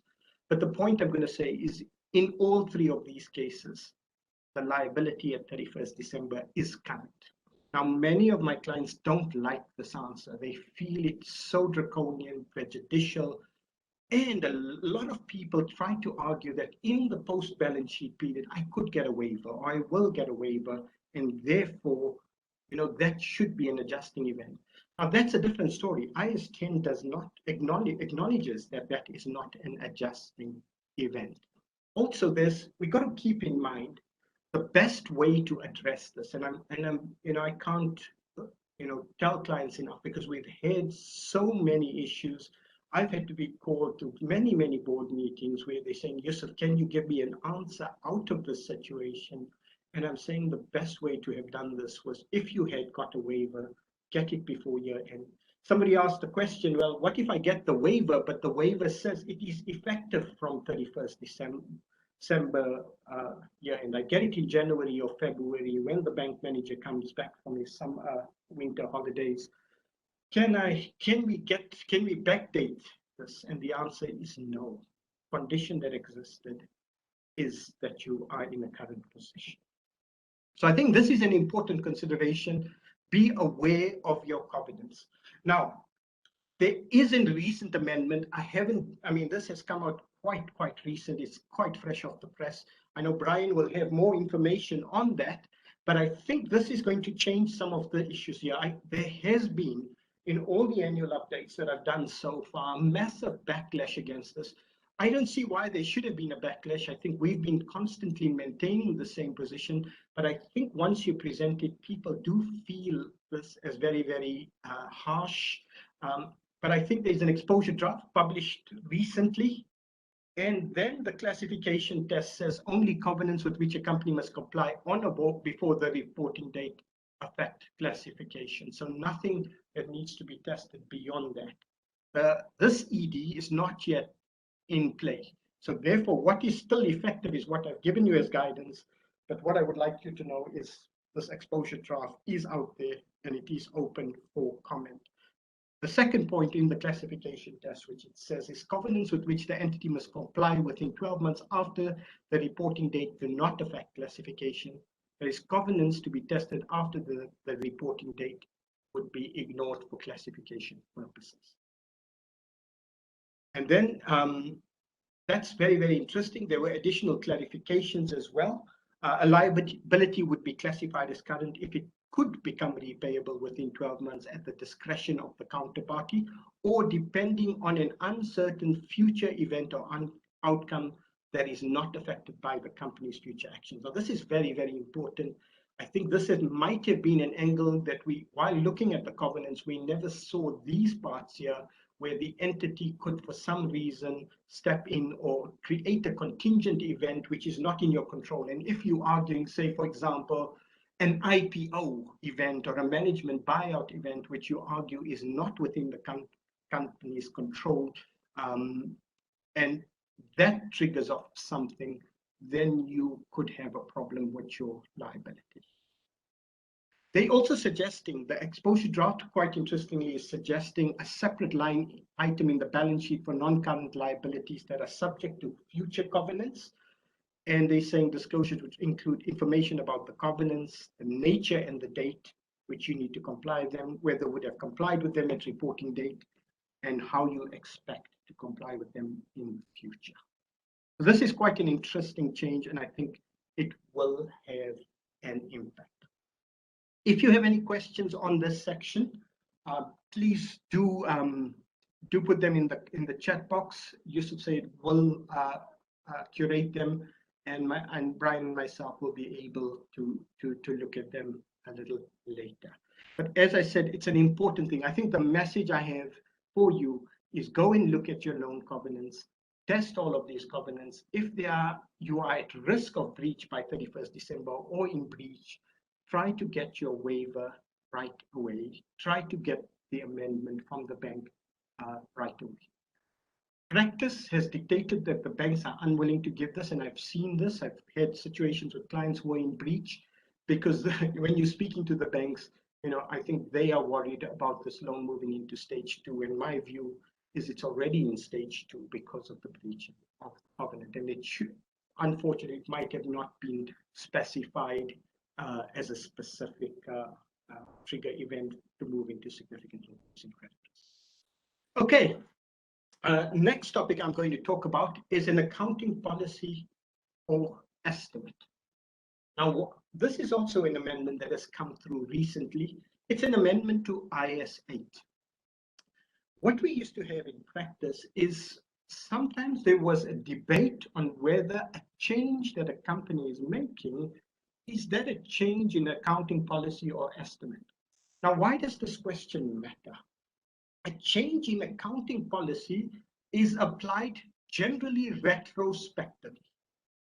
Generally, it is accounted for retrospectively. Change in accounting policy, a voluntary change in accounting policy, is accounted for by adjusting prior periods. A change in accounting estimate is accounted for prospectively.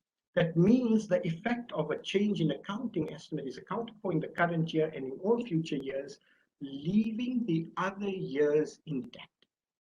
Now, because of the weakness in the definition in IS 8, there were certain confusions from time to time whether something is a change in policy or change in estimate, and the impact you can imagine from a retrospective versus a prospective treatment would be quite different. There was another problem in IS 8 paragraph 35. It said, if you're not sure whether something is a change in policy or change in estimate, treat it as a change in estimate. I think so many people quoted IS 8 paragraph 35 without even making an analysis because they wanted a change in estimate answer, which in some cases was a change in policy. What this amendment does, I think it's quite a good amendment.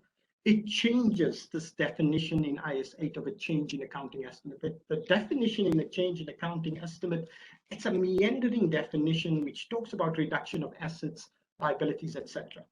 The new definition quite simply says an estimate. It doesn't talk about a change. It's not talking about a delta. It's talking about an accounting estimate is a monetary amount subject to measurement uncertainty. Lovely. A provision for bad debts, a provision under IS 37. These things are monetary, are amounts that are subject to measurement uncertainty. And the next part of the definition, it's an output of a measurement technique used in applying the accounting policy. And this is important. So I think it is a clear distinction of changes in fair value or changing a basis of measuring your investment property from a discounted cash flow basis to a market value basis or a depreciated replacement cost basis. That would be a change in estimate. But changing your basis of measuring investment property from cost to fair value, that is clearly a change in accounting policy. This is important. I think developing, and I'm just going to read out this little dark blue section here. Developing an accounting estimate includes both selecting a measurement technique, an estimation or valuation technique. Example, a technique used to measure a loss allowance for expected credit losses when applying IFRS 9, and choosing the inputs to be used when applying the chosen measurement techniques.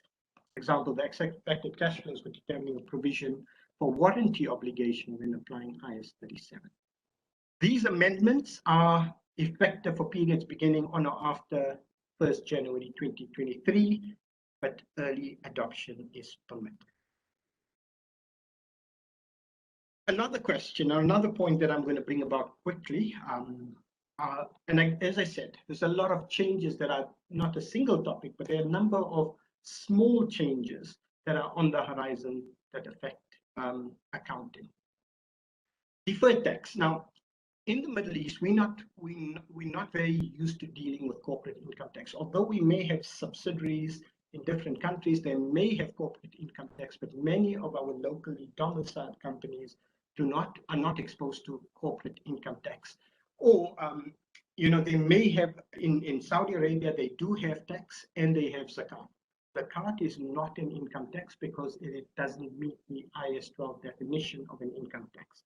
But this question here deals with a situation, and this was a situation that arose for us quite often in tax jurisdictions with regard to applying IFRS 16.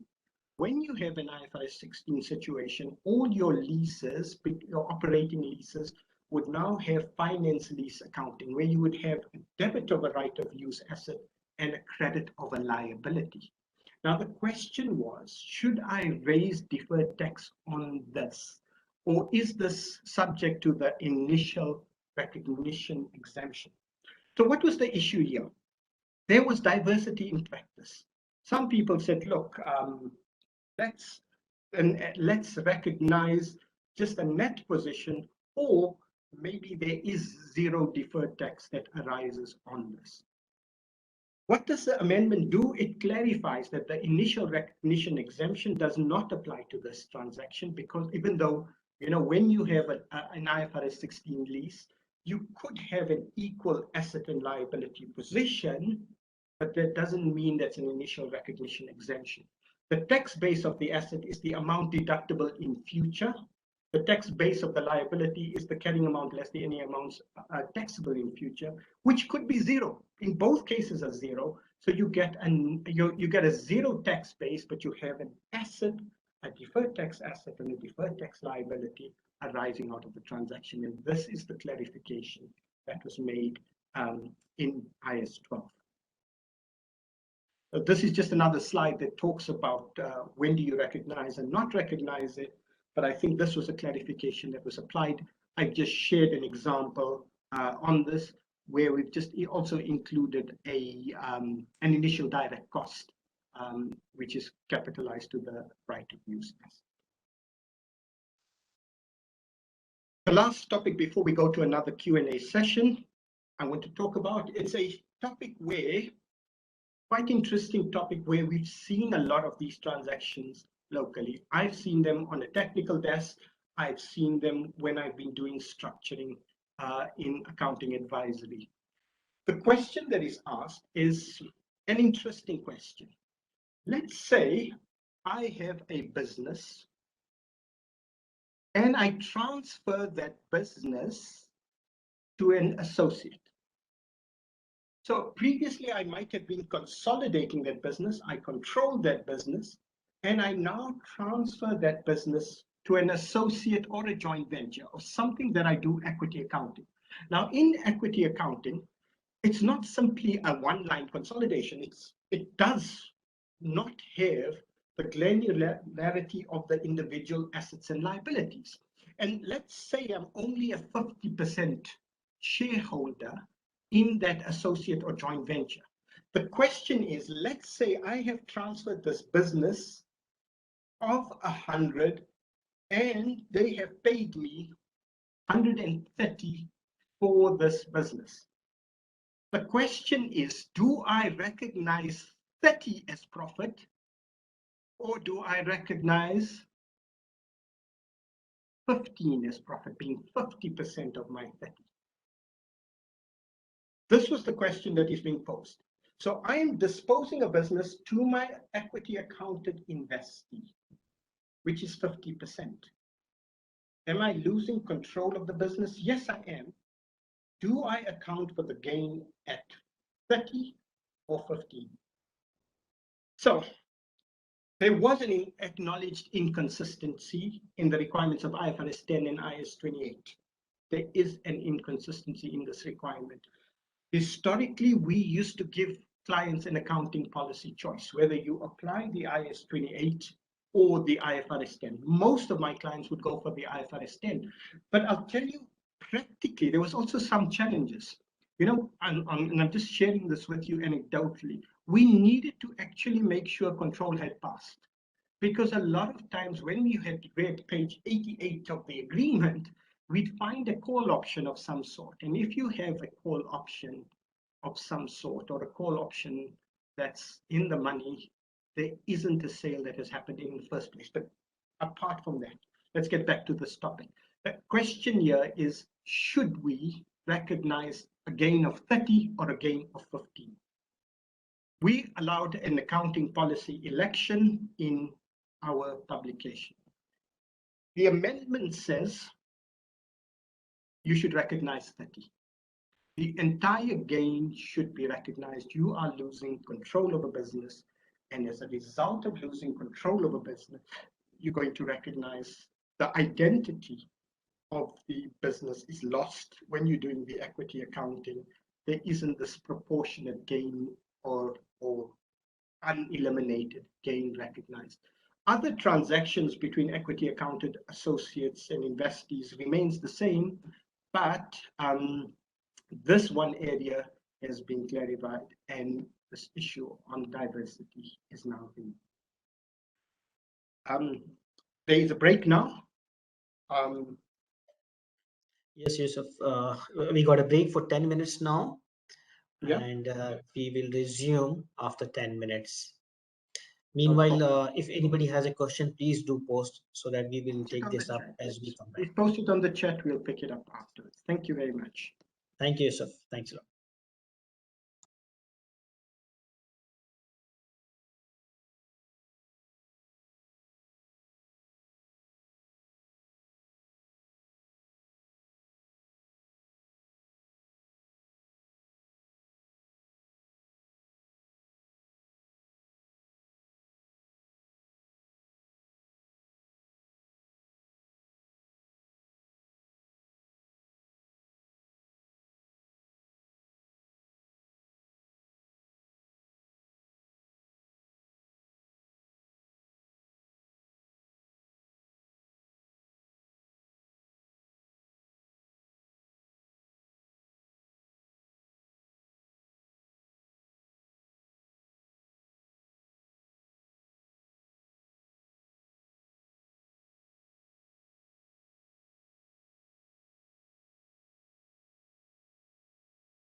Welcome back.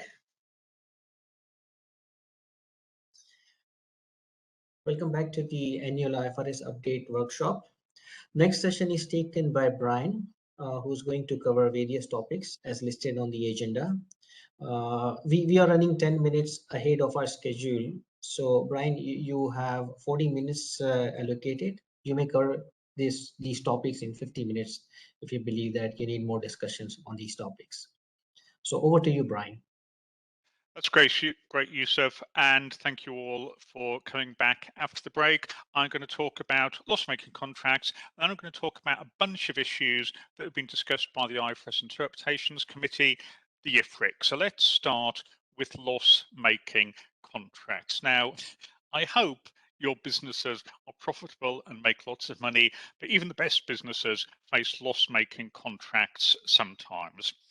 The reason I wanted to talk about this as an accounting topic now is that there's going to be a big change to the accounting for loss-making contracts from the 1st of January 2022. And that will mean that at least some of you will potentially identify more contracts as being loss-making than you do at the moment, or for existing loss-making contracts might have to increase the amount of your provision. So if you have to make that change on the 1st of January 2022, I think that's really going to highlight exactly how you identified and measured loss-making contracts on the 31st of December 2021. So I think you have to know when you're doing this year's accounts that the 2022 change is going to put that little bit of extra scrutiny on your provisions accounting at the end of this year.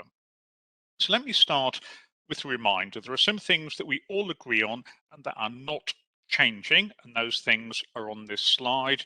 The first is that you have a provision for a loss-making contract, for an onerous contract, just in a really specific circumstance. You don't build up big bath provisions because you think something might go wrong. You have a provision specifically when the unavoidable costs of fulfilling a contract are going to be bigger than the expected benefits from the contract. And that's what the first box is saying. What a lot of people often forget is that before booking a provision, you should also consider whether or not any assets dedicated to the contract need to be impaired as well. So the first thing that's staying the same is you only have a provision if the unavoidable costs of meeting a contract are bigger than the expected benefits. The second point, which I think is really important at the moment, particularly with the economic volatility from COVID and for at least some of you, the recovery from COVID, is you have to use consistent assumptions throughout your financial statements. For example, you can't have one set of assumptions that you're using for your impairment analysis and a different set of assumptions for your provisions analysis. And then the third point that isn't changing at the bottom of the slide is, remember, you're just bucking provisions where you have specific contracts that you have identified as being loss-making. You are specifically prohibited from having a provision for general future operating losses. This is a contract-based test where you have a contractual obligation to deliver something, and fulfilling that contract is going to cost you more than the benefits you get from the contract. So those are the things that are staying the same. And this slide highlights the thing that for some of you could be changing. So I said that you have an onerous contract, you have a loss-making contract if the unavoidable costs of meeting a contract are bigger than the economic benefits. Do the costs outweigh the benefits? And I think a key question you have to think about is that when you're looking at the unavoidable costs, what type of costs should you consider? Yeah. Do you think about all of the costs that you would use to fulfill a contract, including allocations of overheads and all of that kind of thing? Or do you focus purely on the incremental costs of settling the obligation? Now, all the time I've been doing IFRS, there have been two views on this question. Amongst the big four, we've had different views on what to do. Personally, I've always historically been an incremental cost person. I've thought that you get the most valuable information just by looking at the incremental costs of fulfilling a contract. For example, it seems to me that if I enter into a new contract, and I'm going to cover my incremental costs, I'm going to make a positive contribution to my fixed costs, then I think that the business has done something economically rational and doesn't deserve to have a provision. Now, that's what I've always thought. On the other hand, there have been a bunch of people who thought that that isn't sufficiently prudent, and if I look at all of the costs in the round necessary to fulfill a contract, and they're bigger than the economic benefits, irrespective of whether I'm making a contribution to my fixed costs, I should still have a liability. So those are the two views. And what's happened is that the ISB has settled the debate, and that's what we can see on the next slide. So on the next slide, the ISB has published amendments to IS 37 that settle this full cost versus onerous cost question. So this is something that's happened. The amendments came out actually last year, and they're going to be effective from the beginning of 2022. The ISB has come down firmly on full cost accounting for onerous contracts. Now, their change really focuses on how to identify an onerous contract, but here at KPMG, we think if you're considering costs X, Y, and Z when you're identifying an onerous contract, those are the costs you should consider when you're measuring it as well. So the ISB has said, going forward from the 1st of January next year, there's no choice, there's no room for debate anymore. Onerous contracts, loss-making contracts are accounted for on a full cost basis. That means that you would look at the incremental costs of fulfilling a contract, and in addition, you would look at an allocation of other direct costs as well. So maybe you're using a machine to fulfill the contract, you already own the machine, and you're going to have depreciation of the machine anyway. But that direct cost, that allocation, would be part of the onerous contract assessment going forward. So if previously what you were doing was just looking at the incremental costs, then you could quite possibly have a bunch of contracts that you previously did not consider to be onerous would now be onerous. And if you had contracts that you previously thought were onerous but were measuring on an incremental cost basis, then you would see the amount of the provision increase when you factor into the provision this additional allocation of other direct costs. So as I said at the beginning, you could have, depending on your previous accounting policy, more onerous contracts, and for the contracts you already think are onerous, you could have bigger provisions going forward. And what this slide does is it focuses in addition on the transition requirements. Yeah. So requirement is effective from the 1st of January 2022. Interestingly, you won't restate your 2021 comparatives if this is a change for you. However, as at the 1st of January 2022, you'll have to go through all of your contracts, the ones you recognize as onerous at the moment, the ones that are on the borderline.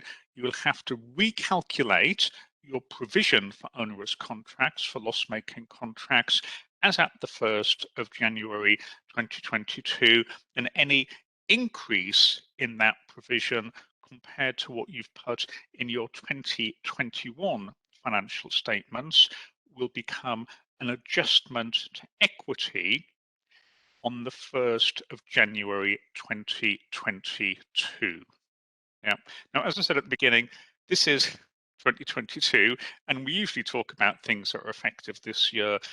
I think you really, really need to think about this, because if you have, provisions that are going to be in your December balance sheet, yeah, one way or another, you're going to have to revisit those for your next set of financial statements. So whatever you do this year is going to face additional scrutiny next year when you are required to adopt these amendments.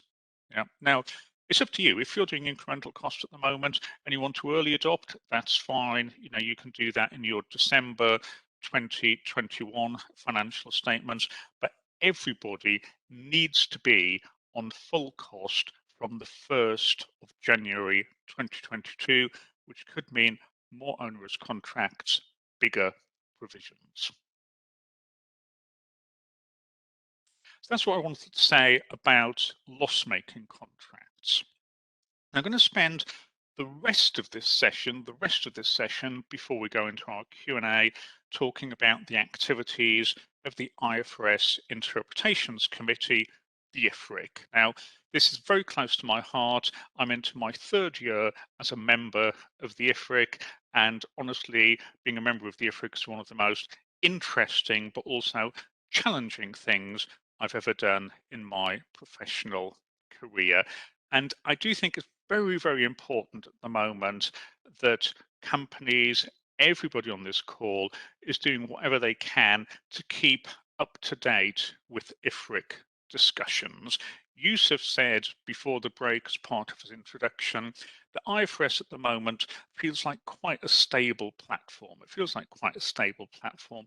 There's not much that's newly effective in 2021 other than rent concessions and IBOR reform. But in the background at the IFRIC, we've been meeting every 2 months. We've been churning out agenda decisions. And I think a lot of you are going to, in the short term, face more accounting change coming out of IFRIC discussions than actual changes to the standards. So if we take a look at the next slide, this slide is really interesting. You might think, why do I need to worry about the IFRIC? Why do I need to worry about the IFRIC? And I think a couple of key messages here. I mean, firstly, the authority of IFRIC agenda decisions. Do you have to pay attention to them? Well, I think you probably do. Actually, the IFRS Foundation Due Process Handbook is very, very clear that if you have a fact pattern that is similar to one considered by the IFRIC, then you must, it's not a choice, you must consider the explanatory material in IFRIC agenda decisions when preparing financial statements in accordance with IFRS standards. Yeah. Due process. These agenda decisions, they've been discussed by the IFRIC.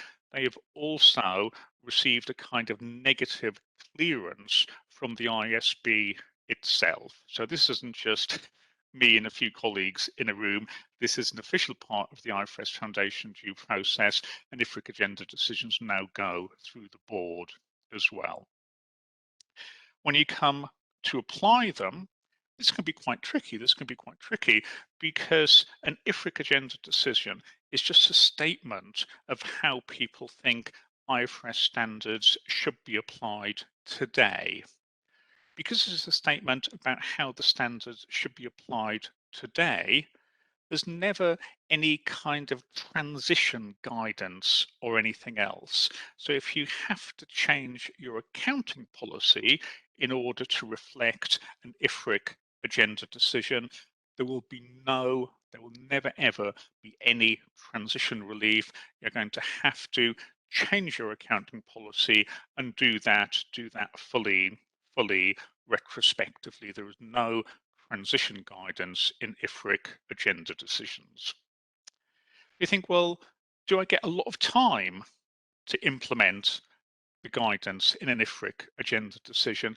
Well, you get not very much time, to be honest. I think the general expectation is that most companies will reflect most agenda decisions in their next set of annual or interim financial statements. Now, a company should always be allowed sufficient time, that's the phrase we use, sufficient time to do its implementation. So if there's an agenda decision that requires you to do lots and lots of work and reopen very, very complicated transaction or project accounting you've done in the past, maybe you have a period of time to do that implementation, but that period of time is probably going to be in months, not years. And as I say, we do expect that most companies will implement most IFRIC agenda decisions by the time of their next interim or annual financial statements. Yeah. So you need to look at IFRIC agenda decisions. You have to consider the explanatory material. You have to change your accounting policy if you're doing something different, and you will not have very much time in order to do that. So what has the IFRIC been discussing? I hope I've convinced you that you need to understand what the IFRIC has been discussing. So over the course of the last 12 months, I think we've met 6 times. We've always had a very full agenda. There was an IFRIC meeting last week, actually, and we were so busy, we didn't manage to get to the end of the meeting agenda.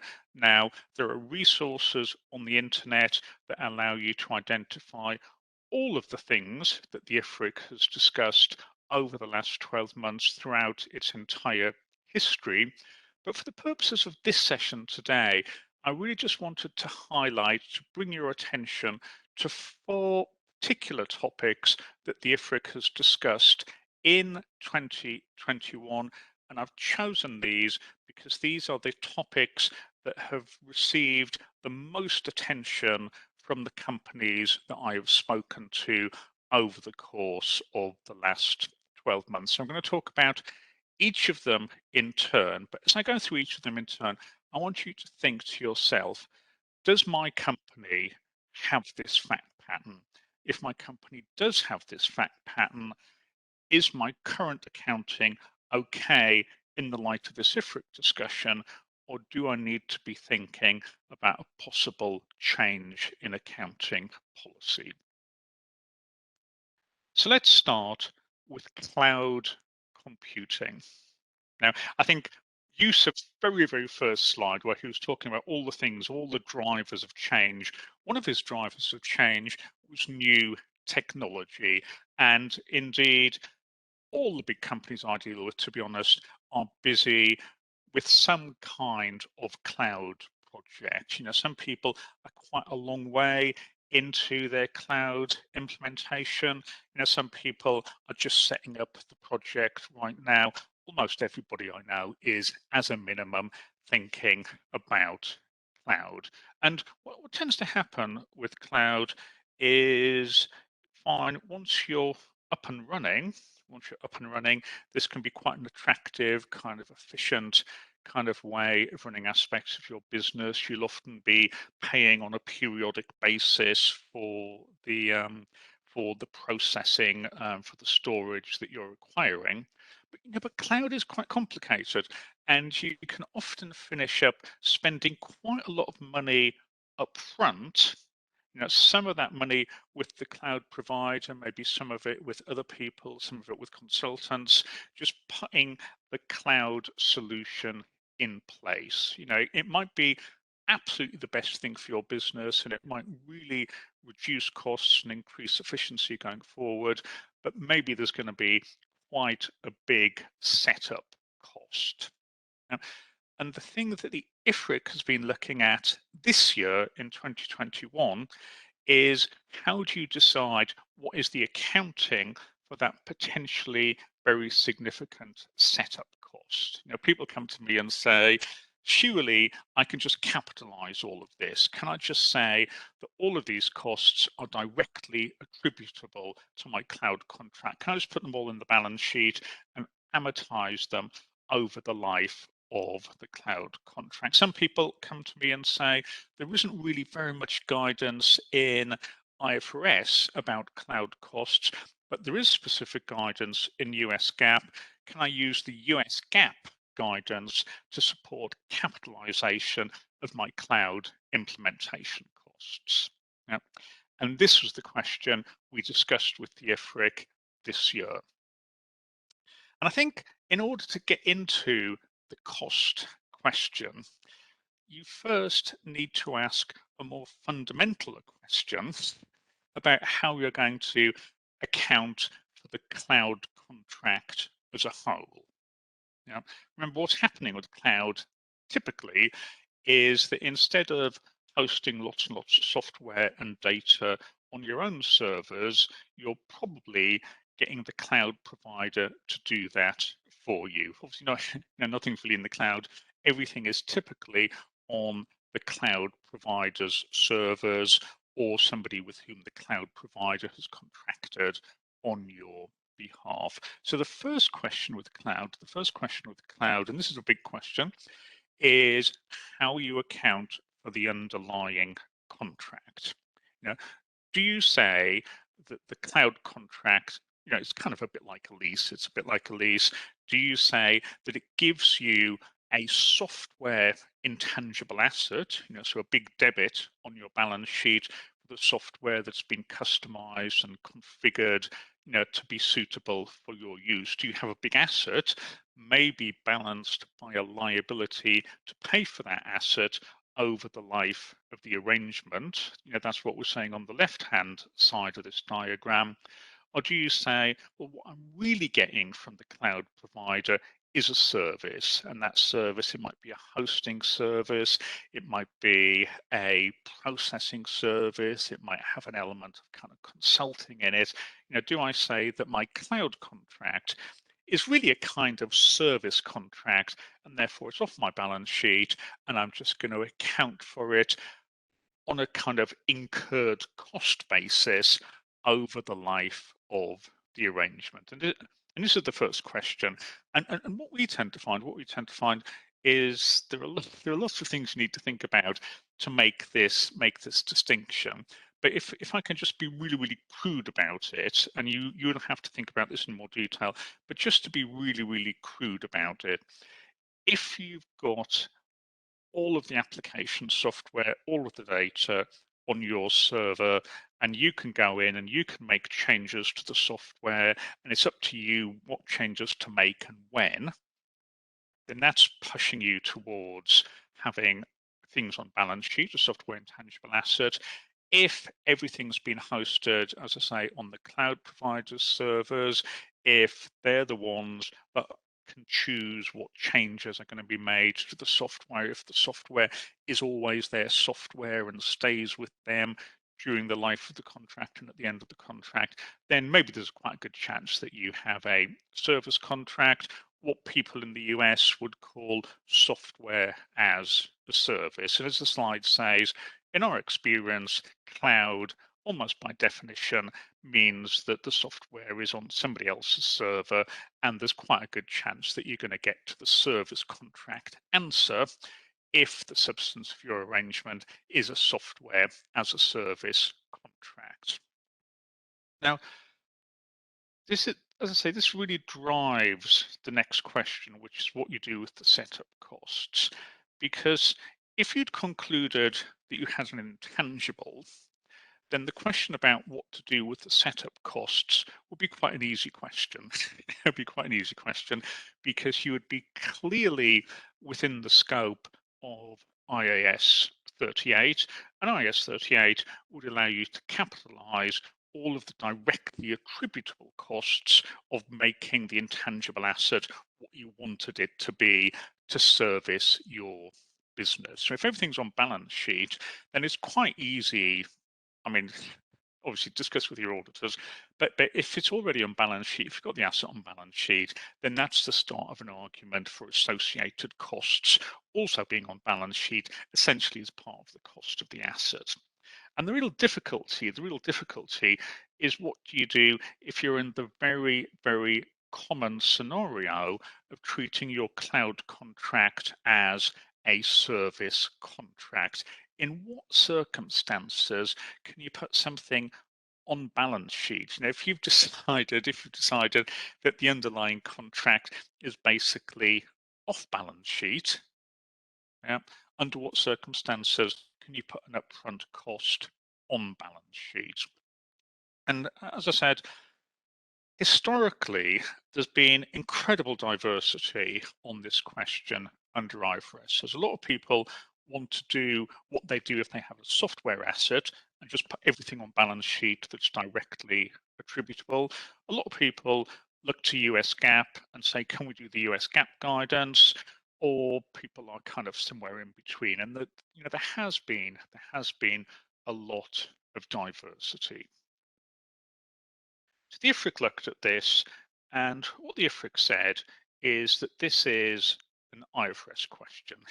It's an IFRS question, and there is some relevant guidance in IAS 38, and also there's some relevant guidance in IFRS 15 that will help you separate the different components of your contract. And even just saying that this is an IFRS question is quite a significant statement, because as soon as you said there is guidance within IFRS, you've kind of closed off the possibility of going to US GAAP. Yeah. So firstly, the IFRIC consideration of this now means it's really hard to go to US GAAP to capitalize the costs of implementing a cloud solution. What the IFRIC actually said, and we put this in a kind of flow chart on the slide in front of you, is that there's only really two circumstances. If you've decided the cloud contract is a service contract, there's only really two routes to getting to have costs on balance sheet at the beginning of the contract. So the first route would be if you thought those upfront costs created for you a separate intangible asset in addition to the software that's being used by the cloud provider. So maybe you have a separate intangible asset, but actually it's probably a lot of the time going to be quite hard to support the idea that you have a separate intangible asset. If the underlying intangible, the underlying software asset is not on your balance sheet, if it's an asset of the cloud provider, controlled by the cloud provider, then it's not impossible, but it's going to be difficult to argue that you somehow created an extra intangible asset, given that you do not control the underlying software asset. So there are two reasons you might have costs on your balance sheet. One, that you've created a separate intangible. That seems quite hard. The second possibility is that you might say that these upfront costs aren't really creating a separate asset. They're really a prepayment of the cloud fees that you would otherwise be paying over the life of the arrangement. So there are really two potential things you might have in the balance sheet: a separate intangible, quite hard, or a prepayment of the future cloud fees. And this is really where the diagram comes in, because how do you decide if an amount you're paying somebody as a setup cost is really a prepayment of a future service? And what the IFRIC said was that in making that assessment, you should look at the component guidance. You should look at the distinct test in IFRS 15.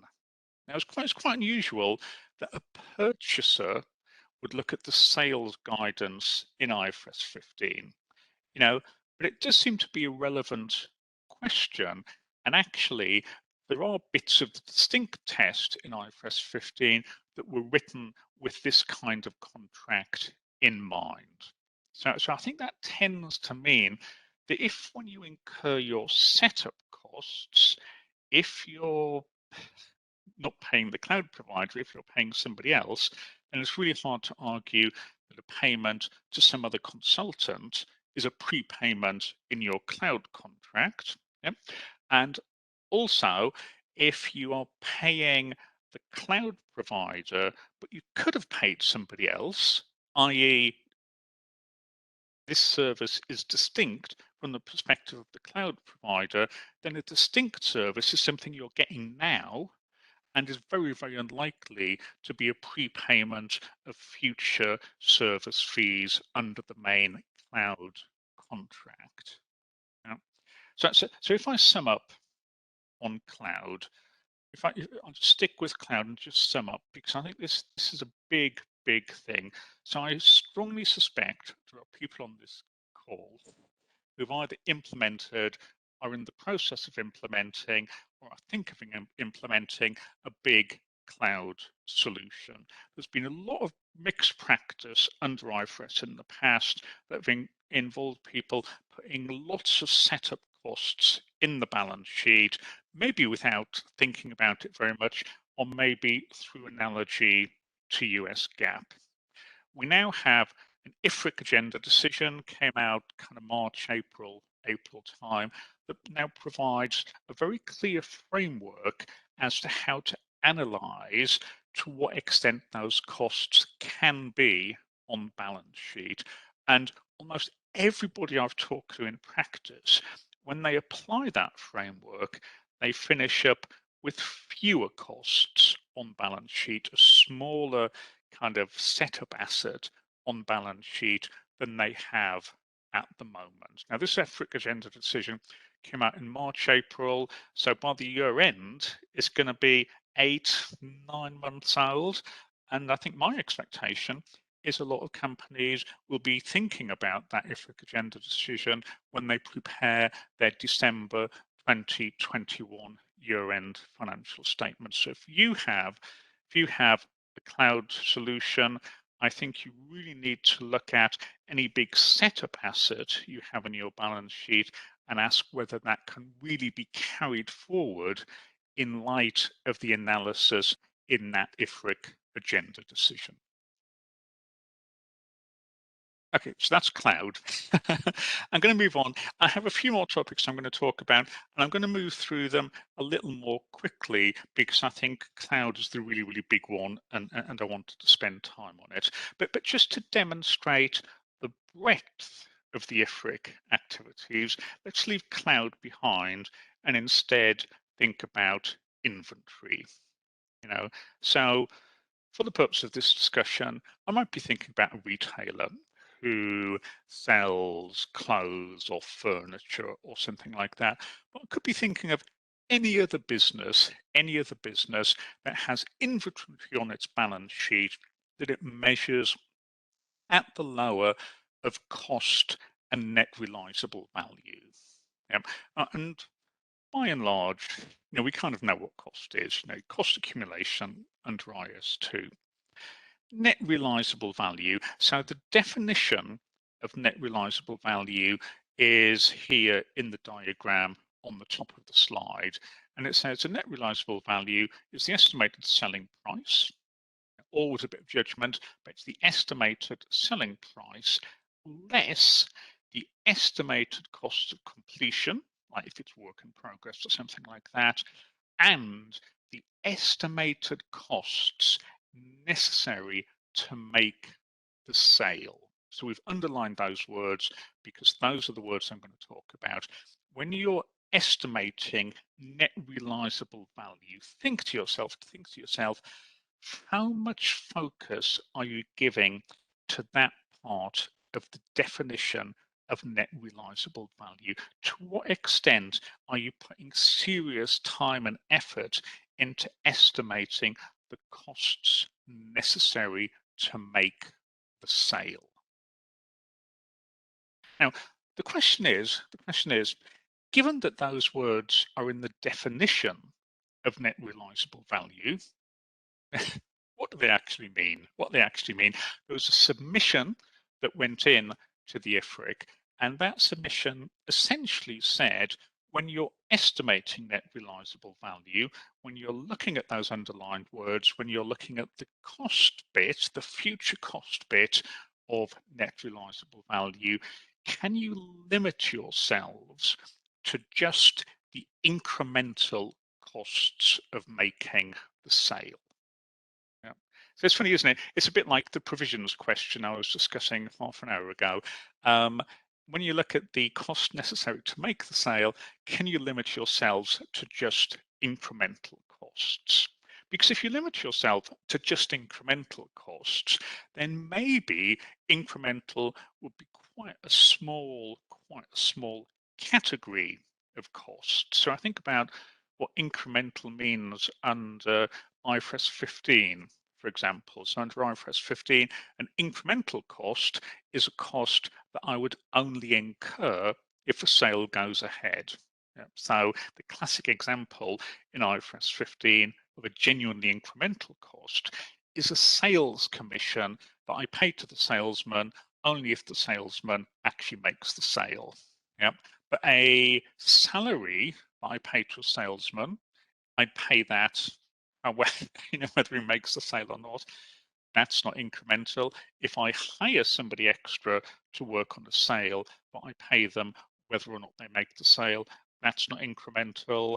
The costs of my building, my warehouse, my retail store, my permanent establishment, none of those things are incremental. So if the costs necessary to make the sale could be interpreted to just be incremental, then there'd be very few costs we'd consider. It would basically be commissions and hardly anything else. You know, advertising isn't incremental because you advertise hoping that it will impact your sales, but you pay for the advert whether or not it works or not most of the time.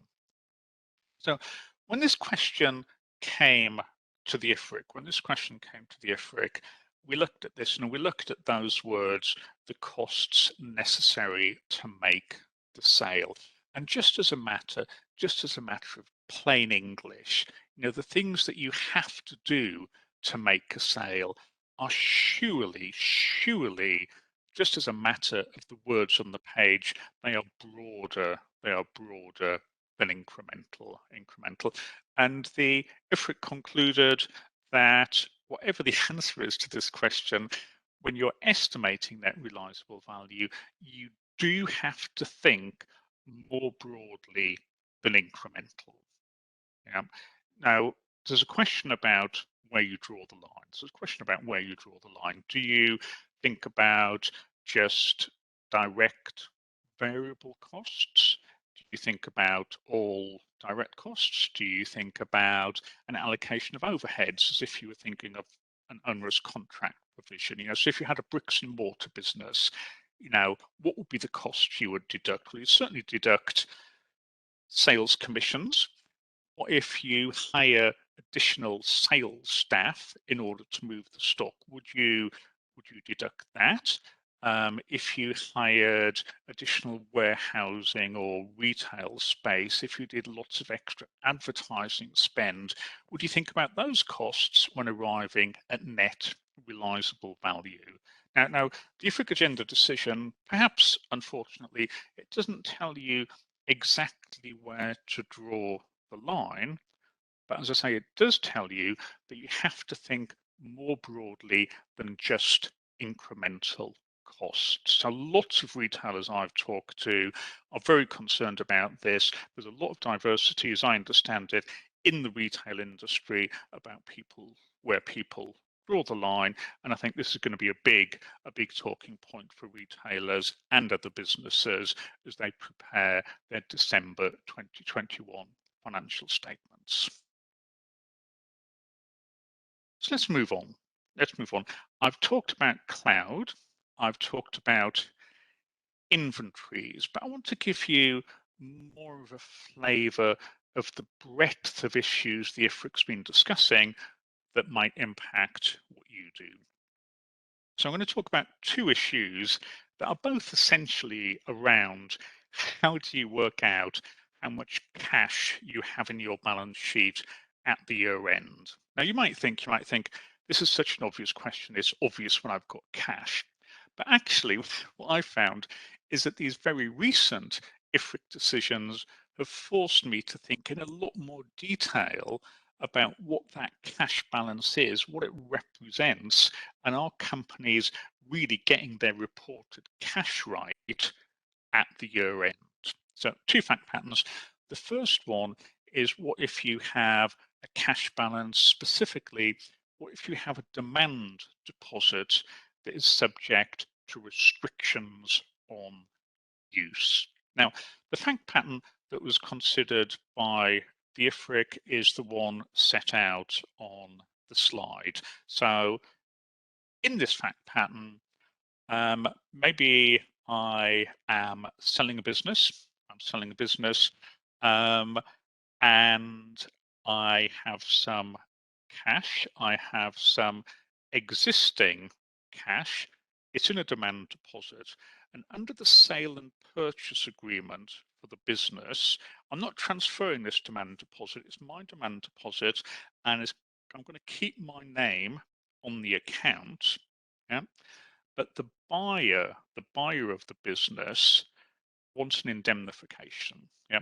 And specifically, if anything goes wrong, they want to know that I have some sort of segregated cash that they can call on in the event of a dispute or something not being as it was represented in the sale and purchase agreement. So I have a demand deposit, but the sale and purchase agreement puts extra restrictions on what I can do with this cash. And specifically in this case, I'm not changing the agreement with the bank. I'm not transferring the bank account, to anybody else. But I do have now these restrictions in the contract with the party who's bought the business. And the question is that still my cash? Is it still my cash? Is it in some sense restricted cash that I might have to show separately in my balance sheet? Is it some kind of other asset, or do I have to do something else entirely in my financial statement? So this is a really specific fact pattern in which I have a demand deposit originally, and these restrictions are created by the agreement with the party to whom I've sold the business. But just let's think a bit more broadly about this question, because there are all sorts of transactions where one party agrees to keep a cash balance somewhere, or maybe somebody transfers cash to somebody else, and that second party who's received the cash has undertaken just to use that cash for one specific purpose. Or maybe there's a deal going on and I have moved cash into an escrow account that's going to be controlled by the lawyers for a period until the contract completes and the cash will move to the other side. So as you think about it, this kind of fact pattern is actually quite common, isn't it? So instead of having just cash sloshing around in your bank account that you can do anything with, there are all sorts of fact patterns where cash is contractually required to sit in a certain place until something happens and the cash is either released or is used for a specific contractual purpose. So coming back to this fact pattern, if I have a demand deposit and I accept additional contractual restrictions, do I still have cash?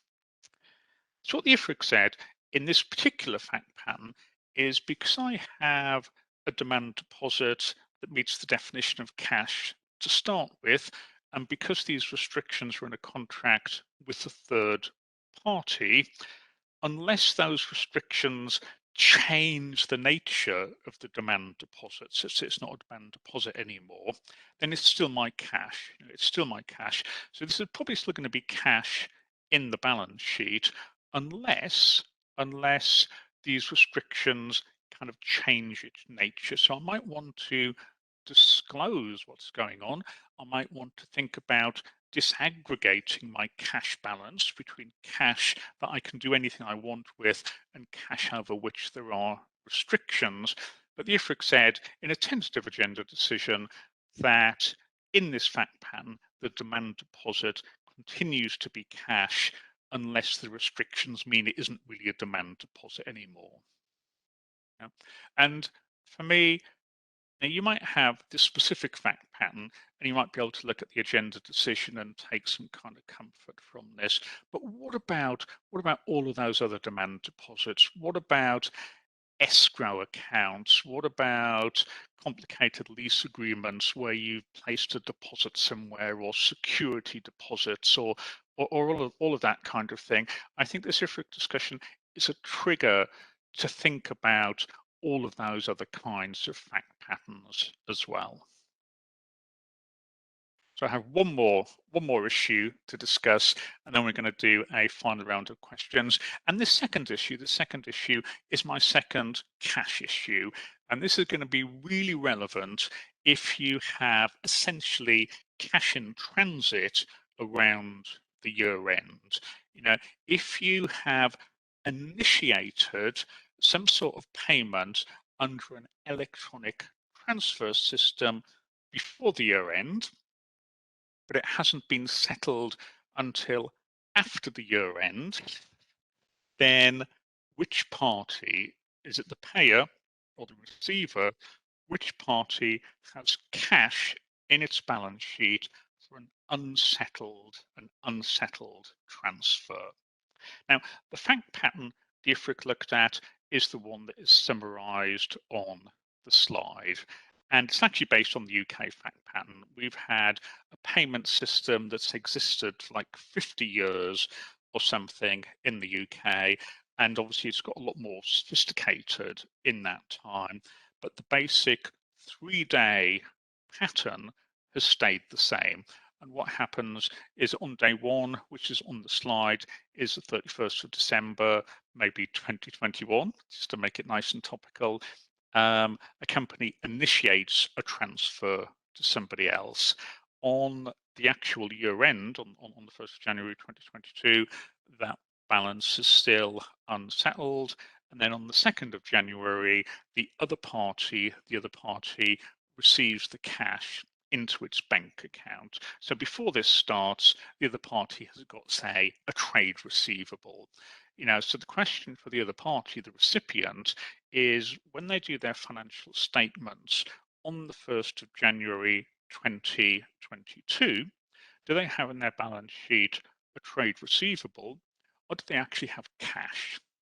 Yep. And there can be quite a lot of diversity, as far as I can see, around these fact patterns. And it's not just electronic transfers. I think about if I had a credit card receivable, you know, is that a receivable or is it cash? What about somebody's written me a check? Remember checks? Somebody's written me a check, but it hasn't cleared at the year end. You know, my basic accounting when I became an auditor was I learned how to do a bank reconciliation, and I was told that what I reflect in my balance sheet at the year end is the position in the cash book, not necessarily the position on the bank statement. And that's why we have bank reconciliations. And lots of people used to have big departments of people who did nothing but bank reconciliations. And as an auditor, I used to tick all my bank reconciliations at the year end. So what happens if you have cash in transit because it's buried in some kind of electronic transfer system at the year end?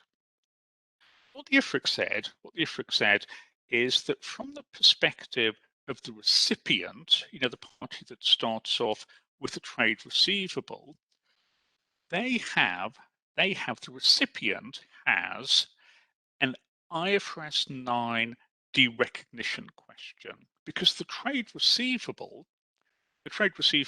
is still a financial asset. You know, it's trading and it's arisen because IFRS 15 and everything, but it's still a financial asset within the scope of IFRS 9, and therefore the recipient can only derecognize that financial asset and book cash when it meets the derecognition criteria in IFRS 9. So suppose you have a settlement system that at some point in its architecture allows the payer to cancel a transfer for cash in transit.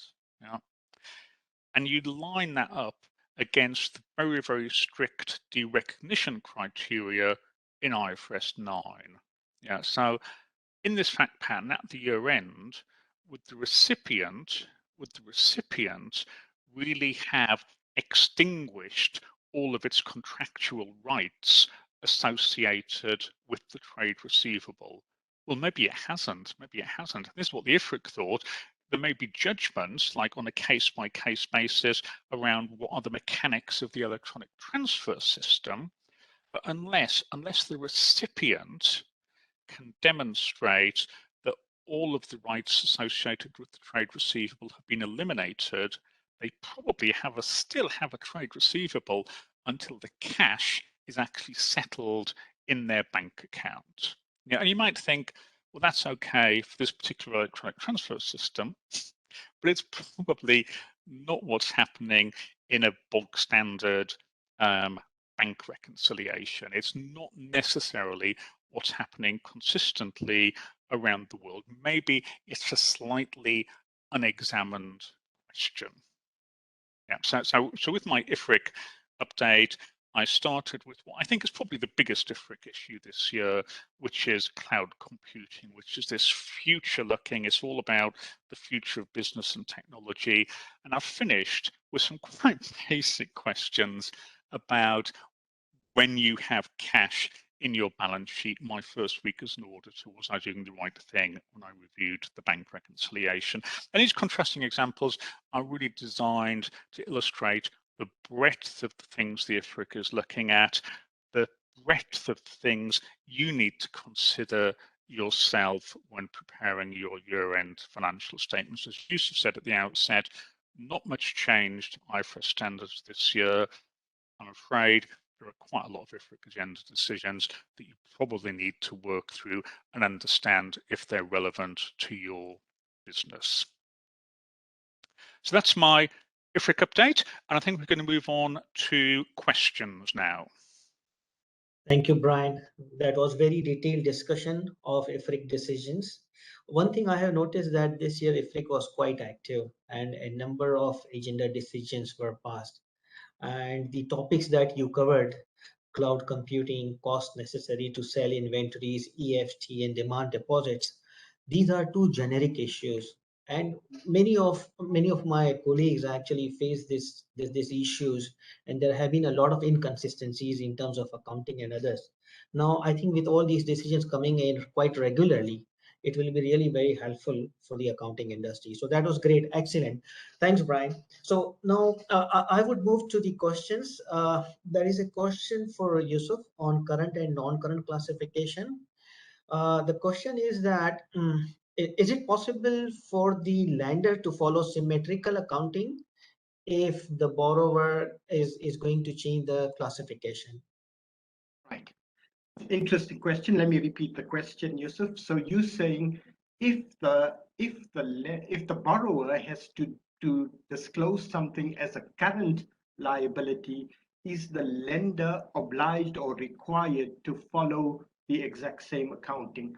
Now, this is where there is a difference in the standards. So if you approach this from an IFRS 9 perspective or a measurement perspective on IFRS 9, you measure an asset based on when you expect to receive your cash flows, and you look at a liability from when you are contractually required to pay.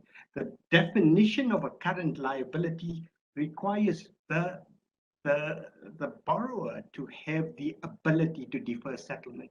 It doesn't look at the expectation. So what you will get in practice is an asymmetry of accounting. So it's not going to be mirror treatment because the liability tends to focus on contract.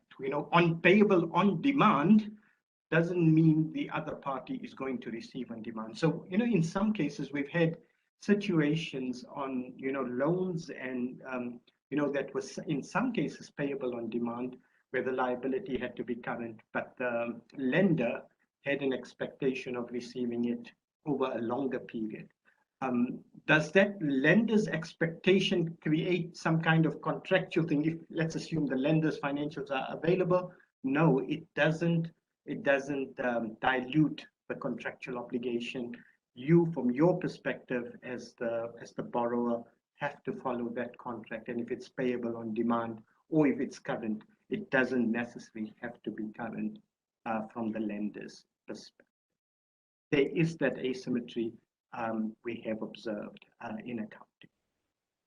And this is purely consequential, and it is existent in IFRS 9, IAS 32 as well. We see this asymmetry. Thank you, Yusuf. That's great. Thank you, Yusuf. Can I just say, Yusuf, just before we move on, that in addition, I did receive a question through the chat that I think may have come just to me privately, but I think it's an interesting question, which I'll answer if that's okay. I did have somebody asking me, going back to rent concessions, could I give a really simple case where a company would have to make that adjustment to opening retained earnings that I talked about in my presentation. So a really simple example, suppose you have a December year end and in 2020, you agreed a rent concession that was going to reduce your monthly rent for 12 months starting on the 1st of October 2020. Yeah? So that rent concession would run all the way through to September 2021. So what will have happened in 2020 is that 12-month rent concession that ran until September 2021 would have not qualified for the practical expedient, and you would have had to have done lease modification accounting for that rent concession. Yeah. So if you've applied the relief because you added the shorter rent concessions, then what will happen in 2021 is that 12-month rent concession that ran to September 2021 is now eligible for the practical relief. So you did lease modification last year in 2020, but in 2021, in order to be consistent, you now need to do the relief accounting. So that's the kind of fact pattern where you have to make an adjustment to opening reserves in 2021, where you have a rent concession that you accounted for in 2020 as a modification, but now qualifies for the relief in 2021. So as I say, that question came to me privately. I just wanted to give the clearest example I could of the circumstances in which you might have to make an adjustment to opening reserves in 2021. Thank you, Brian. That was excellent. Actually, that was the next question that I was going to ask, and I think you have answered that. Apart from that, currently, I don't see any further questions coming in. So if there are none, then I would like to wrap up the session. So thank you, Brian and Yusuf. It was a highly informative session, especially with regards to the topics like sustainability and rent concessions. IFRIC decisions are also very important for some of our companies who are really looking for answers to these specific questions. Insights shared during the session will definitely help the audience immensely in application of the IFRSs. This was the second year of our virtual IFRS update workshop. Last year we couldn't do it physically, so it's this year because of the current situation. We are very hopeful that as the situation improves, we may have a physical session next year, and that will run for the entire day, and that will give opportunity for the audience to personally interact with the speakers during the break times. With this, I would like to end today's session with a round of applause for our great speakers, Brian and Yusuf. Thank you very much. It was really very, very helpful and very informative. Thank you very much, all of you. Thanks a lot. Enjoy your weekend.